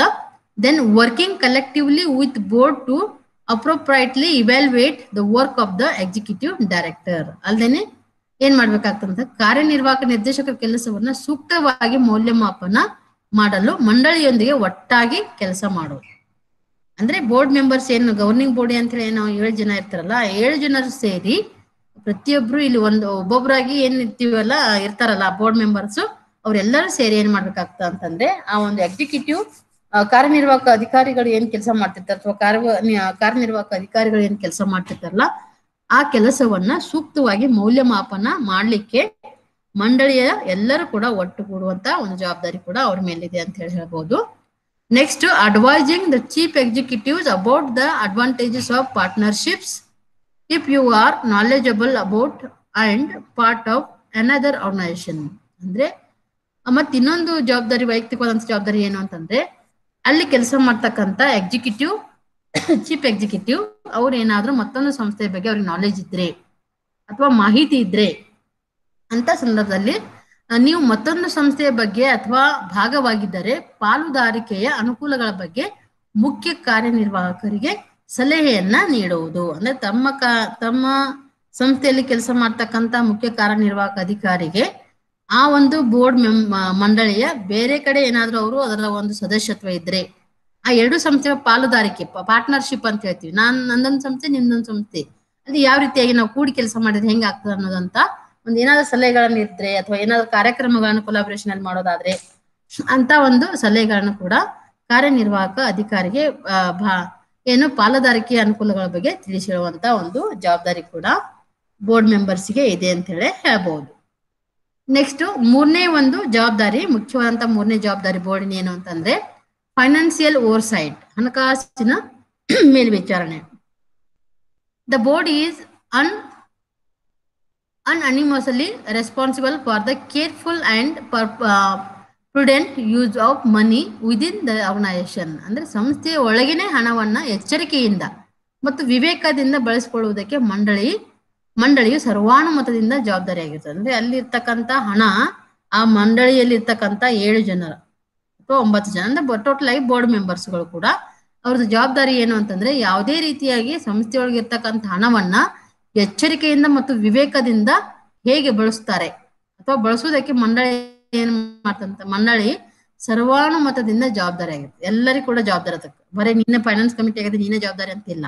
ಫೈನಾನ್ಸ್ ಕಮಿಟಿಯಲ್ಲಿ ಅಂತಂದ್ರೆ ಹಣಕಾಸಿನ ವ್ಯವಹಾರಗಳು ಚೆನ್ನಾಗಿ ಆಗ್ಲಿ ಅಂತ ಫೈನಾನ್ಸ್ ಕಮಿಟಿಯಲ್ಲಿ ಇರ್ತಾರೆ ಹೊರತು ಅದು ಮುಖ್ಯ ಕೆಲಸ ಯಾರ್ದು ಅಂತಂದ್ರೆ ಅಲ್ಲಿಯ ಒಂದು ವಿವೇಚನೆಯಿಂದ ಮತ್ತು ಎಚ್ಚರಿಕೆಯಿಂದ ಅದನ್ನ ಖರ್ಚು ಮಾಡ್ಬೇಕಾಗದಂತ ಒಂದು ಜವಾಬ್ದಾರಿ ಏನಿದೆಯಲ್ಲ ಅದನ್ನು ಕೂಡ ಅವರು ಮುಖ್ಯವಾದ ಜವಾಬ್ದಾರಿ ಅಂತ ಹೇಳಿ ಹೇಳ್ಬಹುದು. In order to meet this responsibly, the board should determine what the financial policies are. ಅದಕ್ಕಾಗಿ ಆ ಒಂದು ಇದನ್ನ ಜವಾಬ್ದಾರಿಯುತವಾಗಿ ಪೂರೈಸಲಿಕ್ಕೆ ಹಣಕಾಸು ನೀತಿಗಳು ಏನೆಂದು ಮಂಡಳಿಯು ನಿರ್ಧರಿಸಬೇಕು. ತನ್ನದೇ ಅಂತ ಒಂದು ಪಾಲಿಸಿ ಮಾಡ್ಬೇಕು, ನೀತಿಗಳನ್ನ ಮಾಡ್ಬೇಕು. ಇದು ಎದಕ್ಕೆ ಖರ್ಚು ಮಾಡ್ಬೇಕು, ಖರ್ಚು ಮಾಡಿದ್ರೆ ಏನಾಗತ್ತೆ, ಅದಕ್ಕೆ ಫೈನಾನ್ಸಿಯಲಿ ಏನ್ ಮಾಡ್ಬೇಕು ಅಂತಂದ್ರೆ ಹಣಕಾಸಿನ ಯೋಜನೆಗಳನ್ನ ಅಥವಾ ನೀತಿಗಳನ್ನ ಅವರು ಮಾಡ್ಕೊಳ್ಬೇಕಾಗ್ತವೆ. Most Importantly, the board should help develop and approve the annual budget. ಅದಕ್ಕಾಗಿ ಯಾವುದೇ ಒಂದು ಬಜೆಟ್ ಅನ್ನ ಸಂಸ್ಥೆಯಿಂದ ಮಾಡುವಾಗ ಎಕ್ಸಿಕ್ಯೂಟಿವ್ ಡೈರೆಕ್ಟರ್ ಮಾಡ್ತಾರ. ಆ ಎಕ್ಸಿಕ್ಯೂಟಿವ್ ಡೈರೆಕ್ಟರ್ ಮಾಡಂತ ಒಂದು ವಾರ್ಷಿಕ ಬಜೆಟ್ ಅನ್ನ ಒಂದು ಏನ್ ಮಾಡ್ತಾರ ಅಂತಂದ್ರೆ ಅದನ್ನ ಒಂದು ವಿಕಾಸ ಮತ್ತು ಅದನ್ನ ಅನುಮತಿ ಮಾಡ್ಲಿಕ್ಕೆ ಮಂಡಳಿಯವರು ಸಹಾಯ ಮಾಡ್ಬೇಕು. ಅಂದ್ರೆ ಒಂದು ಯಾವುದೇ ಒಂದು ಹಣಕಾಸಿನ ಒಂದು ಬಜೆಟ್ ಅನ್ನ ಯಾವ್ದಾದ್ರು ದೊಡ್ಡ ಪ್ರಾಜೆಕ್ಟ್ ಅಥವಾ ಫಂಡಿಂಗ್ ಆರ್ಗನೈಸೇಷನ್ ಇಂದ ಪ್ರಾಜೆಕ್ಟ್ ನಡೆಸುವಾಗ ಆ ಪ್ರಾಜೆಕ್ಟ್ ನ ಒಂದು ಬಜೆಟ್ ಅನ್ನ ಆನ್ಯುವಲ್ ಬಜೆಟ್ ಅನ್ನ ಮಾಡಿದಾಗ ಆ ಬಜೆಟಿನ ಒಂದು ಏನು ಅಂತಂದ್ರೆ ಅದರ ಅಭಿವೃದ್ಧಿ ಮತ್ತು ಅದರ ಒಂದು ಅನುಮತಿಯನ್ನ ಈ ಒಂದು ಬೋರ್ಡ್ ಆಫ್ ಮೆಂಬರ್ಸ್ ಗಳು ಮಾಡ್ಲೇಬೇಕಾಗ್ತದ. ಮಾಡಿದ ನಂತರ ಏನ್ ಮಾಡ್ಬೇಕಾಗ್ತದ ಅಂತಂದ್ರೆ ಅದನ್ನ ಫಂಡಿಂಗ್ ಆರ್ಗನೈಸೇಷನ್ಸ್ ಗೆ ಕಳಿಸ್ಬೇಕಾಗ್ತದ. This is a significant responsibility because approving the budget has a domino effect on all other priorities within the organisation. ಯಾಕೆ ಅವರು ಅದನ್ನ ಜವಾಬ್ದಾರಿ ಇದು ಮಹತ್ವ ಜವಾಬ್ದಾರಿ ಯಾಕಾಗಿದೆ ಅಂತಂದ್ರೆ ಬಜೆಟ್ ಅನ್ನ ಅನುಮೋದಿಸುವುದು ಸಂಸ್ಥೆಯೊಳಗಿನ ಎಲ್ಲ ಇತರ ಅದೇ ತರ ಮೇಲೆ ಡೊಮಿನೋ ಪರಿಣಾಮ ಅಂದ್ರೆ ಹೆಚ್ಚಿನ ಒಂದು ಪರಿಣಾಮವನ್ನ ಬೀರ್ತದೆ ಅಂತ ಹೇಳ್ಬಹುದು. ಯಾಕೆಂದ್ರೆ ಪ್ರಯಾರಿಟೀಸ್ ಆದ್ಯತೆಗಳ ಆಧಾರದ ಮೇಲೆ ಏನ್ ಮಾಡ್ಬೇಕಾಗ್ತದೆ ಅಂತಂದ್ರೆ ಅವರು ಒಂದು ಬಜೆಟ್ಗೆ ಏನ್ ಮಾಡ್ಬೇಕು ಅಪ್ರೂವಲ್ ಅನ್ನ ಅಥವಾ ಅನುಮೋದನೆಯನ್ನ ಇವರು ಕೊಡ್ಬೇಕಾಗ್ತದೆ ಮತ್ತು ಅದನ್ನ ಅನುಮೋದನೆಯನ್ನ ಅವರು ಕೊಡ್ತಾರೆ. It is important that the approval is done by no one else, and not even executive or finance committee. ಅದೇನೆ ಅನುಮೋದನೆಯನ್ನ ಬೇರೆ ಯಾರು ಮಾಡಬಾರದು, ಕಾರ್ಯನಿರ್ವಾಹಕ ಅಥವಾ ಹಣಕಾಸು ಸಮಿತಿಗಳು ಅಲ್ಲ. ಅಂದ್ರೆ ಅಲ್ಲಿ ಹಣಕಾಸು ಸಮಿತಿಗಳನ್ನ ಆಗ್ಲೇ ಹೇಳಿದೆ ನಾನು ನಿಮಗೆ, ಕಾರ್ಯನಿರ್ವಾಹಕ ಅಧಿಕಾರಿಗಳು ಓವರ್ ಆಗಿ ಕಾರ್ಯವನ್ನು ನಿರ್ವಹಿಸಲಿಕ್ಕೆ ಅವಕಾಶ ಮಾಡಿರ್ತಾರ. ಮತ್ತು ಹಣಕಾಸು ಸಮಿತಿ ಅಂತಂದ್ರೆ ಹಣಕಾಸಿನ ವ್ಯವಹಾರಗಳನ್ನ ಸರಿಯಾಗಿ ಸುಗಮವಾಗಿ ಸಾಗಲಿ ಅನ್ನುವಂತ ನೋಡ್ಕೊಳ್ಳಿಕ್ಕೆ ಮಾಡಿರ್ತಾರ ಹೋದು ಪೂರ್ತಿಯಾಗಿ ಬಜೆಟ್ ಅನ್ನು ಅಪ್ರೂವ್ ಮಾಡುವಂತ ಒಂದು ಜವಾಬ್ದಾರಿ ಅವ್ರದಿಲ್ಲ. ಯಾರ ಜವಾಬ್ದಾರಿ ಆಗಿರ್ತದೆ ಅಂತಂದ್ರೆ ಪೂರ್ತಿಯಾದಂತ ಒಂದು ಜವಾಬ್ದಾರಿ ಬೋರ್ಡ್ ಆಫ್ ಡೈರೆಕ್ಟರ್ಸ್ ಅದು ಜವಾಬ್ದಾರಿ ಆಗಿರ್ತದೆ ಅಂತ ಹೇಳ್ಬಹುದು. ಹಾಗಾಗಿ next in overseeing the budget board members should receive financial and accounting balance sheets and reports. ಅಲ್ಲದೆ ಈ ಬಜೆಟ್ನ ಒಂದು ವಿಷಯ ಬಂದಾಗ ಬಜೆಟ್ ಮೇಲ್ವಿಚಾರಣೆಯಲ್ಲಿ ಮಂಡಳಿಯ ಸದಸ್ಯರು ಏನ್ ಮಾಡ್ಬೇಕಾಗ್ತದೆ ಅಂತಂದ್ರೆ ಹಣಕಾಸು ಮತ್ತು ಲೆಕ್ಕಪಾತ್ರ ಬ್ಯಾಲೆನ್ಸ್ ಶೀಟ್ ಅನ್ನ ಮತ್ತು ವರದಿಗಳನ್ನ ಸ್ವೀಕರಿಸಬೇಕು. ಅಂದ್ರೆ ಎಷ್ಟು balance sheet bank balance sheet ಅಥವಾ ಟೋಟಲ್ ಆಗಿ ಒಂದೇನು ಹಣಕಾಸಿನ ವ್ಯವಹಾರವನ್ನ ಏನ್ ಮಾಡಿರ್ತಾರಲ್ಲ, ಎಷ್ಟು ಬಂತು ಎಷ್ಟು ಹೋಗ್ತು ಅಂತ ಬ್ಯಾಲೆನ್ಸ್ ಶೀಟ್, ಆ ಬ್ಯಾಲೆನ್ಸ್ ಶೀಟ್ ಮತ್ತೆ ಅದಕ್ಕೆ ಸಂಬಂಧಪಟ್ಟಂತ ಎಲ್ಲ ರಿಪೋರ್ಟ್ಸ್ ಗಳನ್ನು ಕೂಡ ಏನ್ ಮಾಡ್ಬೇಕು ಅಂತಂದ್ರೆ ಮೇಲ್ವಿಚಾರಣೆಯನ್ನ ಮಾಡುವಂತ ಸಂದರ್ಭದಲ್ಲಿ ಮಂಡಳಿ ಅದಕ್ಕ ಜವಾಬ್ದಾರಿಯಾಗಿ ಕೆಲಸ ಮಾಡ್ಬೇಕಾಗ್ತದ. This ensures that everybody is up to date on the financial situation and changes can be made if necessary. ಅದಕ್ಕಾಗಿ ಈ ರೀತಿಯಾಗಿ ಮಾಡೋದ್ರಿಂದ, ಮೇಲ್ವಿಚಾರಣೆ ಮಾಡೋದ್ರಿಂದ ಅದು ಏನ್ ಸಹಾಯ ಮಾಡ್ತಂತಂದ್ರೆ ಪ್ರತಿಯೊಬ್ಬರು ಹಣಕಾಸಿನ ಪರಿಸ್ಥಿತಿಯ ಬಗ್ಗೆ ನವೀಕೃತವಾಗಿರುವುದನ್ನ ಇದು ಖಚಿತಪಡಿಸುತ್ತದೆ. ಅಂದ್ರೆ ಪ್ರತಿಯೊಬ್ಬರಿಗೂ ಕೂಡ ಹಣಕಾಸಿನ ವ್ಯವಹಾರದ ಬಗ್ಗೆ ಗೊತ್ತಿದೆ ಅಥವಾ ಅವರಿಗೆ ಅದರ ಬಗ್ಗೆ ನಾಲೆಜ್ ಇದೆ, ಎಷ್ಟು ಬರ್ತಾ ಇದೆ, ಎಷ್ಟು ಹೋಗ್ತಾ ಇದೆ, ಏನ್ ಕಾರ್ಯಕ್ರಮ ನಡ್ತಾ ಇದೆ, ಯಾವ್ದು ಉತ್ಪನ್ನ ಆಗ್ತಾ ಇದೆ, ಯಾವ್ದು ಜನರಿಗೆ ಕಾರ್ಯಕ್ರಮ ನಡ್ತಾ ಇದೆ ಅನ್ನೋದನ್ನ ಎಲ್ಲ ಹಣಕಾಸಿನ ಬಗ್ಗೆ ಅದು ಏನ್ ಮಾಡ್ತಂತಂದ್ರೆ ಹಣಕಾಸಿನ ಅಪ್ ಟು ಡೇಟ್ ಅಂದ್ರೆ ನವೀಕರಣ, ಒಂದು ನಾಲೆಜ್ ಅಥವಾ ಒಂದು ಸಿಚುವೇಶನ್ ಬಗ್ಗೆ ಇರ್ತಕ್ಕಂತ ಒಂದು ಅಪ್ಡೇಟ್ ಅನ್ನ ಮಾಡ್ತದ. ಮತ್ತು ಅದೇನಾಗ್ತಂತಂದ್ರೆ ಸಾಧ್ಯವಿದ್ರೆ ಅದು ಏನಾದ್ರೂ ಅಗತ್ಯವಿದ್ದಾಗ ಬದಲಾವಣೆಗಳನ್ನು ಕೂಡ ಮಾಡ್ಲಿಕ್ಕೆ ಸಾಧ್ಯ ಆಗ್ತದೆ. ಎಲ್ಲರಿಗೂ ಗೊತ್ತಿದ್ರೇನೆ ಬದಲಾವಣೆಗಳನ್ನ ಮಾಡ್ಲಿಕ್ಕೆ ಸಾಧ್ಯ ಆಗ್ತದೆ. ಅದಕ್ಕಾಗಿ ಈ ಒಂದು ಜವಾಬ್ದಾರಿ ಯಾರ್ದು ಅಂತಂದ್ರೆ ಈ ಬೋರ್ಡ್ನವರು ಎಲ್ಲರೂ ಆ ಒಂದು ಹಣಕಾಸಿನ ವ್ಯವಹಾರದ ಬಗ್ಗೆ ಎಲ್ಲ ಗೊತ್ತಿರ್ಬೇಕು. Lastly, board members as a whole should be insistent upon an annual audit. ಅಂದ್ರೆ ಕೊನೆಯದಾಗಿ ಹೇಳ್ಬೇಕು ಅಂತಂದ್ರೆ ಮಂಡಳಿಯ ಸದಸ್ಯರು ಒಟ್ಟಾರೆಯಾಗಿ ವಾರ್ಷಿಕ ಲೆಕ್ಕ ಪರಿಶೋಧನೆಗೆ ಒತ್ತಾಯಿಸಬೇಕು. ಯಾಕೆ ಅಂತಂದ್ರೆ ಹಣಕಾಸಿನ ವ್ಯವಹಾರಗಳು ಕರೆಕ್ಟ್ ಆಗಿ ಅದಾವ ಅಂತ ಹೇಳಿ ಯಾವ್ದ್ರ ಆಧಾರದ ಮೇಲೆ ನಾವು ತಿಳ್ಕೊತೀವಿ ಅಂತಂದ್ರೆ ವರ್ಷ ಆಡಿಟ್ ಆಗ್ಬೇಕಾದು, ಅಂದ್ರೆ ಲೆಕ್ಕ ಪರಿಶೋಧನೆ ಆಗ್ಬೇಕು. ಲೆಕ್ಕ ಪರಿಶೋಧನೆ ಆದ್ರೆ ಮಾತ್ರ ಏನಾಗ್ತಂತಂದ್ರೆ ಆ ಒಂದು ಸಂಸ್ಥೆ ವ್ಯವಹಾರಗಳು, ಹಣಕಾಸಿನ ವ್ಯವಹಾರಗಳು ಅಲ್ಲಿ ಆಡಿಟ್ ಮಾಡಿಸಿದ್ರೆ ಮಾತ್ರ ಗೊತ್ತಾಗ್ತಾವ ಯಾವ್ದು ಸರಿಯಾಗಿ ಆಗ್ತಾ ಇಲ್ಲ, ಅಂದ್ರೆ ಯಾವ್ದು ರಿಯಲ್ ಆಗಿ ಇದೆ, ಯಾವ್ದು ರಿಯಲ್ ಆಗಿ ಇಲ್ಲ ಅನ್ನೋದನ್ನ ನಾವು ತಿಳ್ಕೊಳ್ಳಿಕ್ಕೆ, ಅಥವಾ ಯಾವ್ದಕ್ ಹಣವನ್ನ ರಿಯಲ್ ಆಗಿ ಖರ್ಚು ಮಾಡಿದ್ದಾರೆ, ಯಾವ್ದನ್ನ ಸುಮ್ನೆ ಬೊಗಸಾಗಿ ಖರ್ಚು ಮಾಡಿದೀವಿ ಅಂತ ಹೇಳ್ತಿದ್ದಾರೆ ಲೆಕ್ಕ ಅಂತೇಳಿ ನಮ್ ತಿಳ್ಕೊಳ್ಳಿಕ್ಕೆ ಏನ್ ಬೇಕು ಅಂತಂದ್ರೆ ಆಡಿಟ್ ಅನ್ನ ಮಾಡಿಸ್ಬೇಕು. ಆ ಆಡಿಟ್ ಅನ್ನ ಮಾಡಿಸ್ಲಿಕ್ಕೆ ಈ ಮಂಡಳಿಯವರು ಏನ್ ಮಾಡ್ಬೇಕು ಅಂತಂದ್ರೆ ಒತ್ತಾಯಿಸಬೇಕು. However, the board member should not perform the audit but should regularly meet with an independent auditor who should be assessing and financial situation. ಇವರು ಬೋರ್ಡ್ನವರು ಲೆಕ್ಕ ಪರಿಶೋಧನೆಯನ್ನ ಮಾಡಬಾರ್ದು, ಲೆಕ್ಕ ಪರಿಶೋಧನೆ ಇವ್ರು ಮಾಡೋದಲ್ಲ, ಆದ್ರೆ ಆಡಿಟರ್ಗೆ ಆಗಾಗ ಭೇಟಿಯಾಗಿ ಆದ್ರೆ ನಿಯಮಿತವಾಗಿ ಸ್ವತಂತ್ರ ಲೆಕ್ಕ ಪರಿಶೋಧಕರನ್ನ ಭೇಟಿ ಮಾಡ್ಬೇಕು ಮತ್ತು ಅವರು ಹಣಕಾಸಿನ ಪರಿಸ್ಥಿತಿಯನ್ನ ನಿರ್ಣಯಿಸಬೇಕು. ಅಂದ್ರೆ ಯಾವ ರೀತಿಯಾಗಿ ನಾವು ATG ಕೆಳಗೆ ಹೆಂಗ್ ರಿಯಾಯಿತಿ ಇದೆ, ಯಾವ ರೀತಿ ನಾವು ಟ್ಯಾಕ್ಸ್ ಅನ್ನ ಹೆಂಗ್ ಮಾಡ್ಬೇಕು ಅನ್ನೋ ಪ್ರತಿಯೊಂದು ಅಂಶದಲ್ಲಿ ಏನ್ ಮಾಡ್ಬೇಕು ಅಂತಂದ್ರೆ ಲೆಕ್ಕ ಪರಿಶೋಧಕರಿಗೆ, ಅಂದ್ರೆ ಆಡಿಟರ್ ಯಾರು ಇರ್ತಾರಲ್ಲ, ಯಾರು ಆಡಿಟರ್ ಅಂತ ಹೇಳಿ ಕೆಲಸ ಮಾಡ್ತಿರ್ತಾರಲ್ಲ, ಆ ಆಡಿಟರ್ ಅನ್ನ ಭೇಟಿ ಮಾಡಿ ಹಣಕಾಸಿನ ಪರಿಸ್ಥಿತಿಗಳ ಬಗ್ಗೆ ನಿರ್ಣಯಿಸಿ, ಅಂದ್ರೆ ಇವ್ರು ತೆಗೆದುಕೊಳ್ಳೋದಲ್ಲ, ಅಧಿಕಾರ ರೆಸ್ಪಾನ್ಸಿಬಿಲಿಟಿ ಇದೆ ಹೋಲ್ NGO ಅಂತ ಹೇಳಿ ಅಂದಾಗ ಇವ್ರು ತೆಗೆದುಕೊಳ್ಳೋದಿಲ್ಲ. ಅವರು ಯಾರಿಂದ ನಿರ್ಣಯ ಮಾಡಿಸ್ಬೇಕು ಅಂತಂದ್ರೆ ಆಡಿಟರ್ ಕಡೆಯಿಂದ ಭೇಟಿ ಮಾಡಿ ಅವರ ಒಂದು ಸಲಹೆ ಮೇರೆಗೆ ಆ ಪರಿಸ್ಥಿತಿ ಕುರಿತು ನಿರ್ಣಯವನ್ನ ಅವ್ರ ಕಡೆಯಿಂದ ತೆಗೆದುಕೊಳ್ಬೇಕು.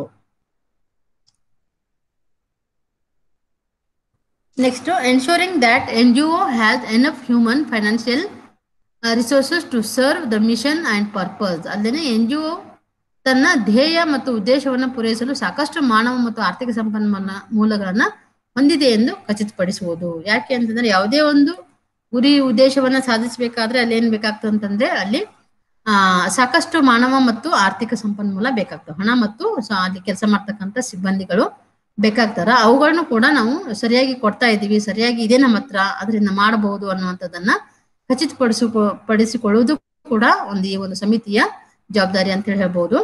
Working with chief executive who is often times the chief fundraiser in setting fundraising goals.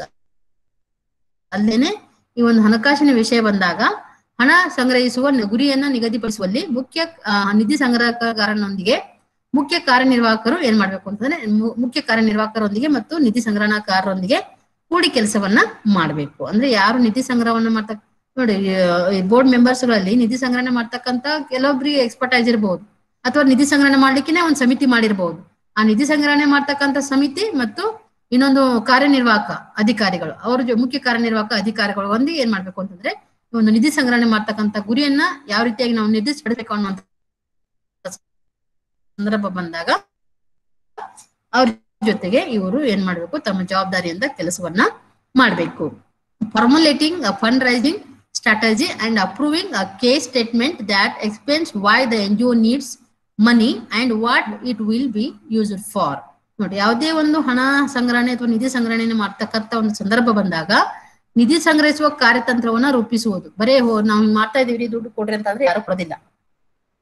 ಅದಕ್ಕೆ ಆದಂತ ಒಂದು ಏನಿರ್ಬೇಕು ಅಂತಂದ್ರೆ ಕಾರ್ಯತಂತ್ರಗಳನ್ನ ಬಳಸಿಕೊಂಡು ಏನ್ ಮಾಡ್ಬೇಕಾಗ್ತದೆ ಅಂತಂದ್ರೆ ನಿಧಿ ಸಂಗ್ರಹಣೆಯನ್ನ ಮಾಡ್ಬೇಕಾಗ್ತದ. ಮತ್ತು ಆ ಒಂದು ಸ್ಟೇಟ್ಮೆಂಟ್ ಅನ್ನ ಏನ್ ಮಾಡ್ಬೇಕಾಗ್ತಂತಂದ್ರೆ, ಸ್ಟೇಟ್ಮೆಂಟ್ ಅಂತಂದ್ರೆ ಒಂದು ಹೇಳಿಕೆ, ಯಾಕೆ ಆ ಹಣವನ್ನ ಪಡಿತಾ ಇದ್ವಿ, NGOಗೆ ಯಾಕೆ ಈ ಹಣ ಬೇಕು ಮತ್ತು ಅದನ್ನ ಅನ್ನುವಂಥದ್ದನ್ನ ಒಂದು ಸ್ಟೇಟ್ಮೆಂಟ್ ಮಾಡ್ಕೊಂಡು ಏನ್ ಮಾಡ್ಬೇಕಾಗ್ತಂತಂದ್ರೆ ನಿಧಿ ಸಂಗ್ರಹಣೆಯನ್ನ ಮಾಡುವಂತ ಒಂದು ಕಾರ್ಯ ಚಟುವಟಿಕೆ ಕೂಡ ಈ ಒಂದು ಬೋರ್ಡ್ ಮೆಂಬರ್ದು ಜವಾಬ್ದಾರಿ ಆಗಿದೆ ಅಂತ ಹೇಳಿ ಹೇಳ್ಬಹುದು. ಮತ್ತೆ ಕೆಲಸ ಕೂಡ ಆಗಿದೆ ಅಂತ ಹೇಳಿ ಹೇಳ್ಬಹುದು. Working together as a group or monitor, oversee and guide fund raising activities. ಅಲ್ಲದೆ ನಿಧಿ ಸಂಗ್ರಹಣೆ ಮಾಡ್ತಕ್ಕಂತ ಒಂದು ಸಂದರ್ಭ ಬಂದಾಗ ನಿಧಿ ಸಂಗ್ರಹಣೆ ಚಟುವಟಿಕೆಗಳನ್ನ ಮೇಲ್ವಿಚಾರಣೆ ಮಾಡಲು ಮತ್ತು ಮಾರ್ಗದರ್ಶಿಸಲು ಗುಂಪಿನ ಒಟ್ಟಾಗಿ ಕೆಲಸ ಮಾಡೋದು. ಅಂದ್ರೆ ನಿಧಿ ಸಂಗ್ರಹಣೆ ಮಾಡ್ತಕ್ಕಂತ ಒಂದು ಚಟುವಟಿಕೆ ಏನದಲ್ಲ ಅವುಗಳನ್ನ ಮೇಲ್ವಿಚಾರಣೆ ಮಾಡೋದು ಮತ್ತೆ ಅವುಗಳಿಗೆ ಮಾರ್ಗದರ್ಶನ ಮಾಡಿ ಅವುಗಳ ಗುಂಪಿನ ಜೊತೆಗೆ ಕೆಲಸ ಮಾಡುವಂತ ಜವಾಬ್ದಾರಿ ಕೂಡ ಈ ಒಂದು ಬೋರ್ಡಿಗೆ ಇದೆ ಅಂತ ಹೇಳಿ ಹೇಳ್ಬಹುದು. ಆಸ್ ಅ ಬೋರ್ಡ್ ಮೆಂಬರ್, ಒಬ್ಬ ವೈಯಕ್ತಿಕ ಮೆಂಬರ್ ಆಗಿ ಅವರು ಒಂದು ಹಣಕಾಸಿನ ವ್ಯವಹಾರಗಳಲ್ಲಿ ಯಾವ ರೀತಿಯಾಗಿ ತನ್ನ ಜವಾಬ್ದಾರಿಯನ್ನು ನಿಭಾಯಿಸಬಹುದು ಅಂತಂದ್ರೆ, maintaining confidentiality of the boards meetings and financial related issues. ನೋಡಿ, ಒಬ್ಬ ಸದಸ್ಯನಾಗಿ ಹಣಕಾಸಿನ ವ್ಯವಹಾರಗಳ ಕುರಿತು ಆ ಒಂದು ಸಂಸ್ಥೆಯ ನಾವು ರಚನೆ ಮಾಡಿದಂತ ಒಂದು ಸಂಸ್ಥೆ ಹಣಕಾಸಿನ ವಿಷಯಗಳ ಕುರಿತು ಅವ್ರೇನಾಗಿರ್ಬೇಕು ಅಂತಂದ್ರೆ ಗೌಪ್ಯವಾಗಿರಬೇಕು. ಯಾಕೆ ಗೌಪ್ಯವಾಗಿರ್ಬೇಕು ಅಂತಂದ್ರೆ, ಅಲ್ಲಿಯೇ ಒಂದು ಹಣಕಾಸಿನ ವ್ಯವಹಾರಗಳಿಗೆ ಸಂಬಂಧಪಟ್ಟಂತ ಯಾವುದೇ ಮಾಹಿತಿ ಹೊರಗಡೆ ಹೋಗ್ಬಾರ್ದು ಅಂತಂದ್ರೆ ಏನು, ಒಳ್ಳೆದ ಹಣಕಾಸಿನ ವ್ಯವಹಾರಗಳು ಅಥವಾ ಮೀಟಿಂಗ್ಸ್ಗಳು ಇರ್ಬೋದು, ಅವುಗಳ ಬಗ್ಗೆ ಇರ್ತಕ್ಕಂತ ಒಂದು ಏನು ಅಂತಂದ್ರೆ ಗೌಪ್ಯತೆಯನ್ನ ಕಾಪಾಡ್ಬೇಕು. ಸಭೆ ಇರ್ಬೋದು ಅಥವಾ ಆರ್ಥಿಕ ಸಂಬಂಧಿತ ವಿಷಯ ಇರ್ಬೋದು, ಅವುಗಳ ಬಗ್ಗೆ ಅವರು ಬೋರ್ಡ್ ಮೆಂಬರ್ಸ್ ಏನಿರ್ಬೇಕು ಅಂತಂದ್ರೆ ಗೌಪ್ಯತೆಯನ್ನ ಕಾಪಾಡ್ಬೇಕು. never accepting or offering bribes or favors with anyone who is associated business wise with the organization. ಅಲ್ಲದೆ ಸಂಘಟನೆಯೊಂದಿಗೆ ವ್ಯವಹಾರ ಬುದ್ಧಿವಂತ ಸಂಬಂಧ ಹೊಂದಿರುವ ಯಾರೊಂದಿಗೂ ಲಂಚ ಅಥವಾ ಉಪಕಾರಗಳನ್ನ ಎಂದಿಗೂ ಸ್ವೀಕರಿಸುವುದಿಲ್ಲ ಅಥವಾ ನೀಡುವುದಿಲ್ಲ. ಅಂದ್ರೆ ಆ ಒಂದು ಏನಂತಂದ್ರೆ ಇಲ್ಲಿ ಕೆಲಸ ಮಾಡ್ತಕ್ಕಂಥ ಬೋರ್ಡ್ ಮೆಂಬರ್ಸ್ ತಾವೇ ಸ್ವ ಇಚ್ಛೆಯನ್ನ ಮಾಡಿದಂತ ಇದು ಸಂದರ್ಭ ಬಂದಾಗ ಅಲ್ಲಿ ಲಂಚ ಗಿಂಚ ಏನು ಬರೋದಿಲ್ಲ. ಆದ್ರೂ ಕೂಡ ಇನ್ನು ಏನಂತ ಹೇಳ್ತೀವಿ, ಹಣ ನೋಡಿದ್ರೆ ಒಂದ್ ಸ್ವಲ್ಪ ಮನಸ್ಸು ಚೇಂಜ್ ಆದಾಗ ಅವರು ಆ ಒಂದು ಸಂಸ್ಥೆಯಲ್ಲಿ ಇದ್ದು ಕೂಡ ಏನಾದ್ರೂ ವ್ಯವಹಾರಗಳು ಅಥವಾ ಏನಾದ್ರೂ ಅಲ್ಲಿಯ ಒಂದು ವ್ಯವಹಾರ ಬುದ್ಧಿವಂತ ಸಂಬಂಧಗಳು ಏನಾದ್ರು ಹೊಂದಿದ್ರೆ ಯಾರೊಂದಿಗೆ ಬೇರೆ ಕಡೆ ಆದ್ರು ಅಂತ ಸಂದರ್ಭ ಬಂದಾಗ ಸಂಸ್ಥೆಗೆ ಏನಾದ್ರು ಲಂಚಗಳನ್ನ ಕೊಡುವಾಗ ಅಥವಾ ಉಪಕಾರಗಳನ್ನ ಕೊಡುವಾಗ ಅಂತ ಏನಾದ್ರು ಬಂದ್ರೆ ಅವುಗಳನ್ನ ಸ್ವೀಕರಿಸಬಾರ್ದು ಮತ್ತು ಅವರು ಕೂಡ ಬೇರೆಯವರಿಗೆ ಅವರನ್ನ ಲಂಚವನ್ನ ಕೊಡುವಂತ ಸಂದರ್ಭ ಆಗ್ಬಾರ್ದು, ನೀಡುವಂತ ಸಂದರ್ಭ ಕೂಡ ಅಲ್ಲಿ ಬರಬಾರ್ದು. ಅದಕ್ಕಾಗಿ ಇದು ಕೂಡ ಪ್ರತಿಯೊಬ್ಬ ವ್ಯಕ್ತಿಯ ಒಂದು ಜವಾಬ್ದಾರಿ ಅಂತ ಹೇಳಿ ಹೇಳ್ಬೋದು. Being cautious and careful with any controlling and transferring of the fund. ಅಂದ್ರೆ ಆ ಒಂದು ಸಂಸ್ಥೆಯ ಒಂದು ಸದಸ್ಯರಾಗಿ ಹಣವನ್ನ ನಿಯಂತ್ರಿಸುವ ಮತ್ತು ವರ್ಗಾವಣೆ ಮಾಡುವಲ್ಲಿ ಜಾಗರೂಕರಾಗಿರಿ. ಅಂದ್ರೆ ಹಣವನ್ನ ಟ್ರಾನ್ಸ್ಫರ್ ಮಾಡುವುದಾಗಿರ್ಬಹುದು ಅಥವಾ ಅದನ್ನ ನಿಯಂತ್ರಣ ಮಾಡುವುದಾಗಿರ್ಬಹುದು. ಯಾವಾಗಲೂ ಕೂಡ ಏನಾಗಬೇಕು ಅಂತಂದ್ರೆ ಅತಿ ಜಾಗರೂಕತೆಯಿಂದ ಅದನ್ನ ನಿಭಾಯಿಸುವಂತ ಕೆಲಸ ಕೂಡ ಅಥವಾ ಜವಾಬ್ದಾರಿ ಕೂಡ ಇವ್ರದಾಗಿದೆ ಅಂತ ಹೇಳಿ ಹೇಳ್ಬಹುದು. Then making sure you understand and are update with the NGO's financial statements and situations. ಅಲ್ಲೇನೆ NGOದ ಹಣಕಾಸು ಹೇಳಿಕೆಗಳು ಮತ್ತು ಪರಿಸ್ಥಿತಿಯೊಂದಿಗೆ ನೀವು ಅರ್ಥ ಮಾಡಿಕೊಂಡಿದ್ದೀರಿ ಮತ್ತು ನವೀಕರಣವಾಗುತ್ತಿದೆ ಎಂದು ಖಚಿತಪಡಿಸಿಕೊಳ್ಳೋದು. ಅಂದ್ರೆ ಅದರ ಬಗ್ಗೆ ನಮ್ಗೆ ಅರ್ಥ ಆಗ್ತಾ ಇದೆ, ಹಣಕಾಸು ಹೆಂಗೆ ಅಲ್ಲಿ ಇದಾಗ್ತಾ ಇದೆ, ಯಾವ ರೀತಿ ಬರ್ತಾ ಇದೆ ದುಡ್ಡು, ಯಾವ ರೀತಿ ಖರ್ಚಾಗ್ತಾ ಇದೆ, ನಾವ್ ಏನ್ ಮಾಡ್ತಾ ಇದೀವಿ ಜನರಿಗೋಸ್ಕರ ಅನ್ನೋದನ್ನ ಹಣಕಾಸಿನ ರೂಪದಲ್ಲಿ ಇರ್ತಕ್ಕಂಥ ಎಲ್ಲವುಗಳನ್ನ ಪರಿಸ್ಥಿತಿ ಮತ್ತು ಹಣಕಾಸಿನ ಹೇಳಿಕೆಗಳನ್ನ ನವೀಕರಣ ಮಾಡ್ಕೋಬೇಕಾಗ್ತದೆ ಮತ್ತು ಅದರ ಬಗ್ಗೆ ತಿಳ್ಕೊಳ್ತಾ ಇದೀವಿ ಇಲ್ಲ ಅನ್ನೋದನ್ನ ಖಚಿತಪಡಿಸಿಕೊಳ್ಳುವಂತ ಜವಾಬ್ದಾರಿ ಕೂಡ ಇವ್ರದಾಗಿದೆ. Then fulfilling your role of fiduciary. ಅಂದ್ರೆ ತಮ್ಮ ಒಂದು ಏನ್ ನಂಬಿಕೆ ಇದೆಯಲ್ಲ, ನಿಮ್ಮ ನಂಬಿಕೆ ಪಾತ್ರಗಳನ್ನ ಪೂರೈಸುವುದು. ಅಂದ್ರೆ ಈ ಹಣಕಾಸಿನ ವ್ಯವಹಾರಕ್ಕೆ ಸಂಬಂಧಪಟ್ಟ ಹಾಗೆ ಒಂದು ನಂಬಿಕೆಯ ಕೆಲಸಗಳನ್ನ ಕೂಡ ಅಲ್ಲಿ ಅವರು ಪಾತ್ರವನ್ನ ನಿಭಾಯಿಸ್ಬೇಕಾಗ್ತದ ಆಸ್ ಅ ಮೆಂಬರ್ ಆಗಿ. ನೆಕ್ಸ್ಟ್ 4ನೇದು ಏನು ಅಂತಂದ್ರೆ ಪ್ರೊವೈಡ್ ಅಡಿಕ್ವೇಟ್ ರಿಸೋರ್ಸಸ್. ಅಂದ್ರೆ 4ನೇ ಜವಾಬ್ದಾರಿ ಏನು ಅಂತಂದ್ರೆ, 4ನೇ ಜವಾಬ್ದಾರಿ ಒಂದು ಸದಸ್ಯರು ಅಥವಾ ಬೋರ್ಡ್ ಡೈರೆಕ್ಟರ್ಸ್ ಮಾಡುವಂತ ಜವಾಬ್ದಾರಿ ಏನು ಅಂತಂದ್ರೆ ಸಾಕಷ್ಟು ಸಂಪನ್ಮೂಲಗಳನ್ನ ಒದಗಿಸುವುದು. ಅಂದ್ರೆ ಒಂದು ಸಂಸ್ಥೆಯನ್ನ ನಡೆಸಬೇಕಾದ್ರೆ ಅಲ್ಲಿ ಬೇಕಾಗುವಂತ ಎಲ್ಲ ಸಂಪನ್ಮೂಲಗಳನ್ನ ಸಾಕಷ್ಟು ಒದಗಿಸಿಕೊಟ್ರೆ ಅಲ್ಲಿ ಒಂದು ಸಂಘದ ಕೆಲಸ ಕಾರ್ಯಗಳು ಸರಳವಾಗಿ ಆಗ್ತಾವ ಮತ್ತು ಪರಿಣಾಮಕಾರಿ ಆಗ್ತಾವ ಅಂತ ಹೇಳಲಿಕ್ಕೆ ಸಾಧ್ಯ ಆಗ್ತದ. ಅದಕ್ಕಾಗಿ ಇವರು ಏನ್ ಮಾಡ್ತಾರ ಅಂತಂದ್ರೆ ಇವರ ಒಂದು ಮುಖ್ಯವಾದ ಜವಾಬ್ದಾರಿ ಏನು ಅಂತಂದ್ರೆ ಸಾಕಷ್ಟು ಸಂಪನ್ಮೂಲಗಳನ್ನ ಒದಗಿಸುವುದು. Providing resources for an NGO relies very much on individual board members and their ability to attract and influence large donors. ಅಂದ್ರೆ NGOಗೆ ಸಂಪನ್ಮೂಲಗಳನ್ನು ಒದಗಿಸುವುದು ವೈಯಕ್ತಿಕ ಮಂಡಳಿ ಸದಸ್ಯರ ಮೇಲೆ ಮತ್ತು ದೊಡ್ಡ ದಾನಿ ಆಕರ್ಷಿಸುವ ಮತ್ತು ಪ್ರಭಾವಿಸುವ ಅವರ ಸಾಮರ್ಥ್ಯದ ಮೇಲೆ ಹೆಚ್ಚು ಅವಲಂಬಿತವಾಗಿದೆ. ಅಂದ್ರೆ ಪ್ರತಿಯೊಬ್ಬರದ್ದು ಏನು ಅಂತಂದ್ರೆ ವೈಯಕ್ತಿಕವಾಗಿ ಯಾವ ರೀತಿಯಾಗಿ ನಾವು ಹಣವನ್ನ ಅಥವಾ ಡೋನರ್ಸ್ಗಳನ್ನ ನಾವು ರೀಚ್ ಆಗ್ತೀವಿ, ಅಂದ್ರೆ ಅವ್ರನ್ನ ದಾನಿಗಳನ್ನ ಹೇಗೆ ಆಕರ್ಷಣೆ ಮಾಡ್ಬೇಕು ಅನ್ನೋದು ಕೂಡ ಯಾರ ಮೇಲೆ ಒಂದು ವೈಯಕ್ತಿಕ ಜವಾಬ್ದಾರಿ ಇದೆ ಅಂತಂದ್ರೆ ಪ್ರತಿಯೊಬ್ಬ ವ್ಯಕ್ತಿಯ ವೈಯಕ್ತಿಕ ಮಂಡಳಿ ಸದಸ್ಯರ ಮೇಲೆ ಇದೆ ಅಂತ ಹೇಳಿ ಹೇಳ್ಬಹುದು. However, there are more responsibility of the board as a whole that need to occur first. ಅದಕ್ಕಾಗಿ ಈ ಒಂದು ಜವಾಬ್ದಾರಿ ಪ್ರತಿಯೊಬ್ಬ ವ್ಯಕ್ತಿಯ ಮೇಲೆ ಮಂಡಳಿಯ ಸದಸ್ಯರ ಮೇಲೆ ಇರೋದ್ರಿಂದ ಅವ್ರು ಏನ್ ಮಾಡ್ಬೇಕು ಅಂತಂದ್ರೆ ಒಟ್ಟಾರೆಯಾಗಿ ಮಂಡಳಿ ಕೆಲವು ಜವಾಬ್ದಾರಿಗಳಿವೆ, ಅದು ಮೊದಲು ಸಂಭವಿಸಬೇಕಾಗಿದೆ. ನಿರ್ದೇಶಕರ ಮಂಡಳಿ ಇದಕ್ಕೆ ಕಾರಣವಾಗಿದೆ. ಅಂದ್ರೆ ಅವುಗಳ ಯಾವುವು ಅಂತ ಹೇಳಿ ಮೊದಲನ್ನ ತಿಳ್ಕೊಂಡು ಅವುಗಳನ್ನ ಈ ರೀತಿಯಾಗಿ ಕೆಳಗಿನಂತೆ ಅವುಗಳನ್ನ ಮಾಡ್ತಾರ ಅಂತ ಹೇಳಿ ಹೇಳ್ಬಹುದು. ಒಂದು, ensuring that the NGOs has enough human and financial resources to serve its mission and purpose. ಅಂದ್ರೆ ರಿಸೋರ್ಸಸ್ ಯಾಕೆ ಬೇಕು ಸಾಕಾಗುತ್ತೆ ಅಂತಂದ್ರೆ ಅವರು ಹಾಕಿಕೊಂಡಂತ ಗುರಿ ಉದ್ದೇಶಗಳನ್ನ ರೀಚ್ ಮಾಡ್ಲಿಕ್ಕೆ ಏನ್ ಬೇಕಾಗ್ತದ, ರಿಸೋರ್ಸಸ್ಗಳು ಬೇಕಾಗ್ತವೆ. ಅದಕ್ಕಾಗಿ ನಮ್ಮ ಹತ್ರ ಇದಾವ ಇಲ್ಲೋ ಅನ್ನೋಂಥದನ್ನ ಖಚಿತಪಡಿಸ್ಕೊಂಡು ಕೂಡ ಇವ್ರದ್ದು ಕೆಲಸವಾಗಿದೆ ಅಂತ ಹೇಳಿ ಹೇಳ್ಬಹುದು. ಹಾಗೆ working with the chief executive who is often times in the chief fund raiser in setting fund raising goals. ಅಲ್ಲೇನೆ ಕೂಡ ಒಂದು ನಿಧಿ ಸಂಗ್ರಹಣದ ಗುರಿಯನ್ನ ನಿಗದಿಪಡಿಸುವಲ್ಲಿ ಮುಖ್ಯ ಕಾರ್ಯನಿರ್ವಾಹಕನಾಗಿ ಕೆಲಸ ಮಾಡುವ ಮುಖ್ಯ ಕಾರ್ಯನಿರ್ವಾಹಕರೊಂದಿಗೆ ಕೆಲಸ ಮಾಡುವುದು. ಯಾಕಂತಂದ್ರೆ ಇವು ಮುಖ್ಯ ಕಾರ್ಯನಿರ್ವಾಹಕ ಅಧಿಕಾರಿಗಳು ಯಾರಿರ್ತಾರಲ್ಲ ಅವ್ರ ಜೊತೆಗೆ ಫಂಡ್ ರೈಸ್ ಮಾಡುವಂತ ಒಂದು ಉದ್ದೇಶಗಳಿದ್ದಾಗ ಅಂತ ಕ್ಷೇತ್ರದಲ್ಲಿ ಕೂಡ ಅವ್ರ ಜೊತೆ ಕೂಡಿ ಕೆಲಸ ಮಾಡ್ಬೇಕಾಗ್ತದ. Then formulation of fund raising strategy and approving a case statement that explains why the NGO needs money and what it will be used for. ಅಂದ್ರೆ ಆ ಒಂದು ಹಣವನ್ನ ಯಾಕೆ ಸಂಗ್ರಹಣೆ ಮಾಡ್ತಾ ಇದೀವಿ ಮತ್ತು ಅದರಿಂದ ಯಾವ ರೀತಿಯಾಗಿ NGOದಿಂದ ಅದನ್ನ ಬಳಕೆ ಮಾಡ್ಲಾಗ್ತದ ಅನ್ನೋದನ್ನ ಕೂಡ ಏನ್ ಮಾಡ್ಬೇಕು ಅಂತಂದ್ರೆ ಕಾರ್ಯನೀತಿಗಳು ಮತ್ತು ಅವುಗಳ ಅನುಮೋದನೆಯ ಕುರಿತು ಕೂಡ ಇವರು ಕೆಲಸ ಮಾಡ್ಬೇಕಾಗ್ತದ. Then working together as a group to monitor and oversee and guide fund raising activities. ಅಲ್ಲೇನೆ ನಿಧಿ ಸಂಗ್ರಹಣ ಮಾಡ್ತಕ್ಕಂಥ ಒಂದು ಚಟುವಟಿಕೆಗಳನ್ನ ಮೇಲ್ವಿಚಾರಣೆ ಮಾಡೋದು ಮತ್ತು ಮೇಲ್ವಿಚಾರಣೆ ಮಾಡಿ ಅವರಿಗೆ ಮಾರ್ಗದರ್ಶನ ಮಾಡುವ ಒಂದು ಗುಂಪಾಗಿ ಒಟ್ಟಾಗಿ ಕೆಲಸ ಮಾಡೋದು. ಅಂದ್ರೆ ಅವ್ರಿಗೆ ಏನ್ ನಿಧಿ ಸಂಗ್ರಹಣೆ ಮಾಡ್ತಕ್ಕಂಥ ಒಂದು ಗುಂಪು ಏನ್ ಕಮಿಟಿ ಇರ್ತದ ಅವ್ರಿಗೆ ಒಂದು ಮೇಲ್ವಿಚಾರಣೆ ಮಾಡೋದು, ಅವರನ್ನ ನೋಡೋದು ಮತ್ತೆ ಅವರಿಗೆ ಮಾರ್ಗದರ್ಶನ ನೀಡುವಂತ ಒಂದು ಗುಂಪಾಗಿ ತನ್ನ ಒಟ್ಟಾರೆಯಾದಂತ ಕೆಲಸ ಮಾಡ್ತಾ ಅಂತ ಹೇಳಿ ಹೇಳ್ಬಹುದು. ನೆಕ್ಸ್ಟ್